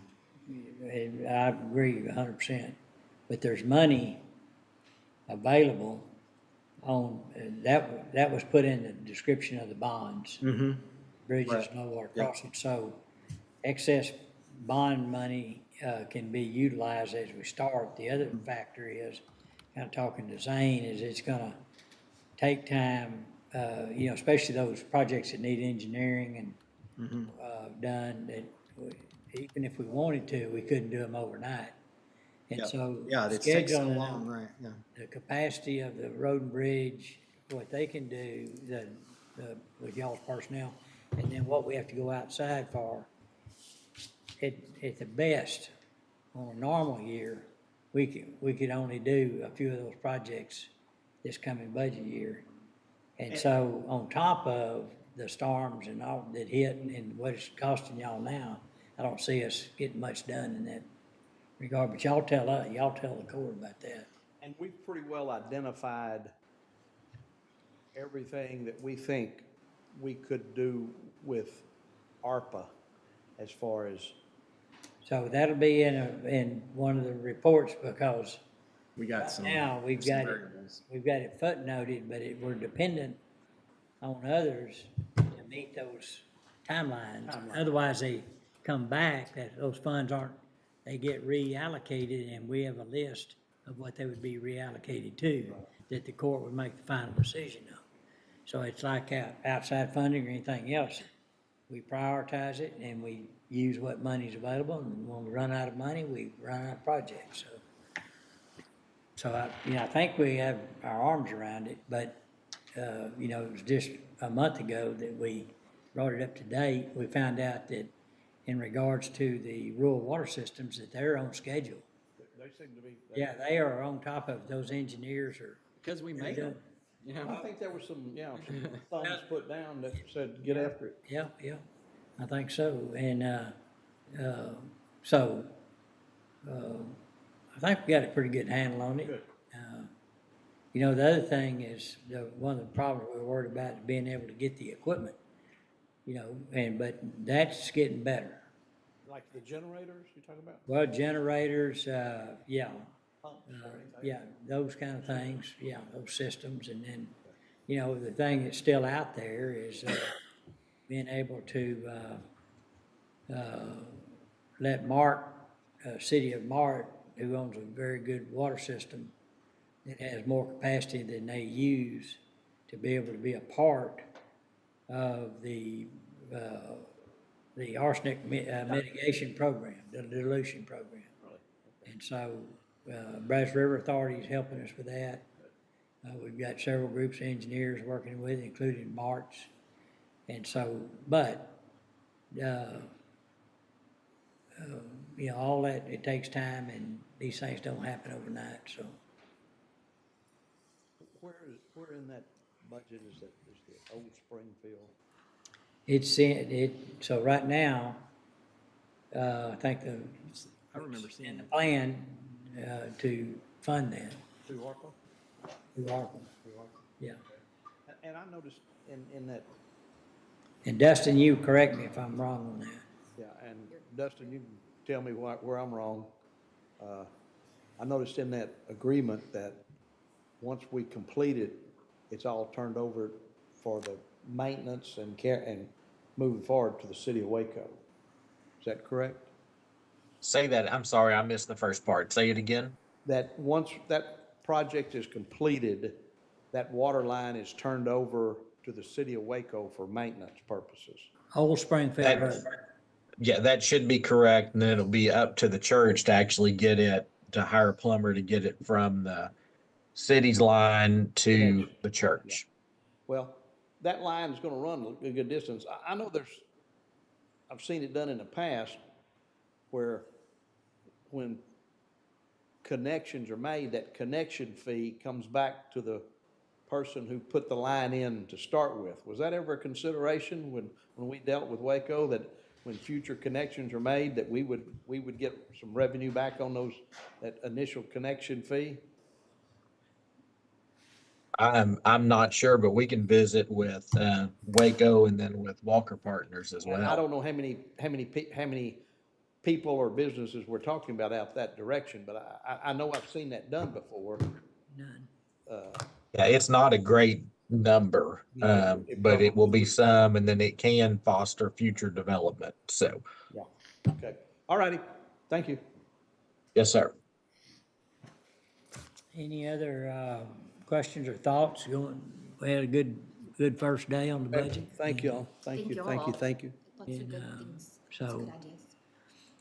And like, just a reminder of what Francis said, if you have questions in the meantime, you don't have to wait till the next meeting. Send her and Haley, so if Commissioner Smith doesn't have any questions, I don't think anybody does. I've already got my questions, yeah. And this is just housekeeping. On Tuesday, July 30th, what is the, and that, what, is there a, that would be our third Tuesday. What did, are we planning on having department head reports? Dustin, you know what we have scheduled for that? No, sir. I mean, we can talk about that if y'all would like to have them on that 5th Tuesday of the month, like we typically do, we can. Or if we want to hold them, or have them submit them, and then y'all can just ask any questions, and just kind of approve them as they come in. Well, if we do. Y'all have a preference? If we do that, we would like to add specialty court to that.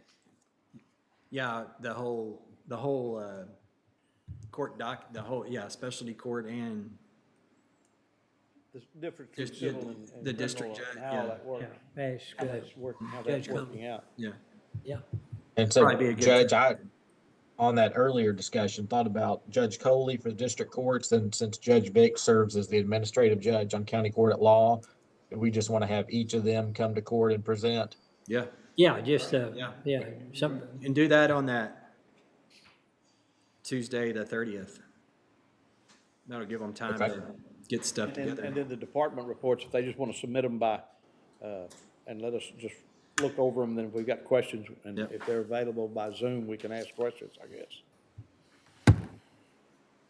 Sounds good. okay. All right. Francis, anything else? I do not have anything else today. Okay. Mercedes? Good? All right. Let's see, we adjourn this meeting because we'll have a new meeting tomorrow, right? We don't have to Yes. recess, okay? All right, it is 2:42. We stand adjourned. Recording stopped. Y'all not gonna believe this, but even though we've had recent floods,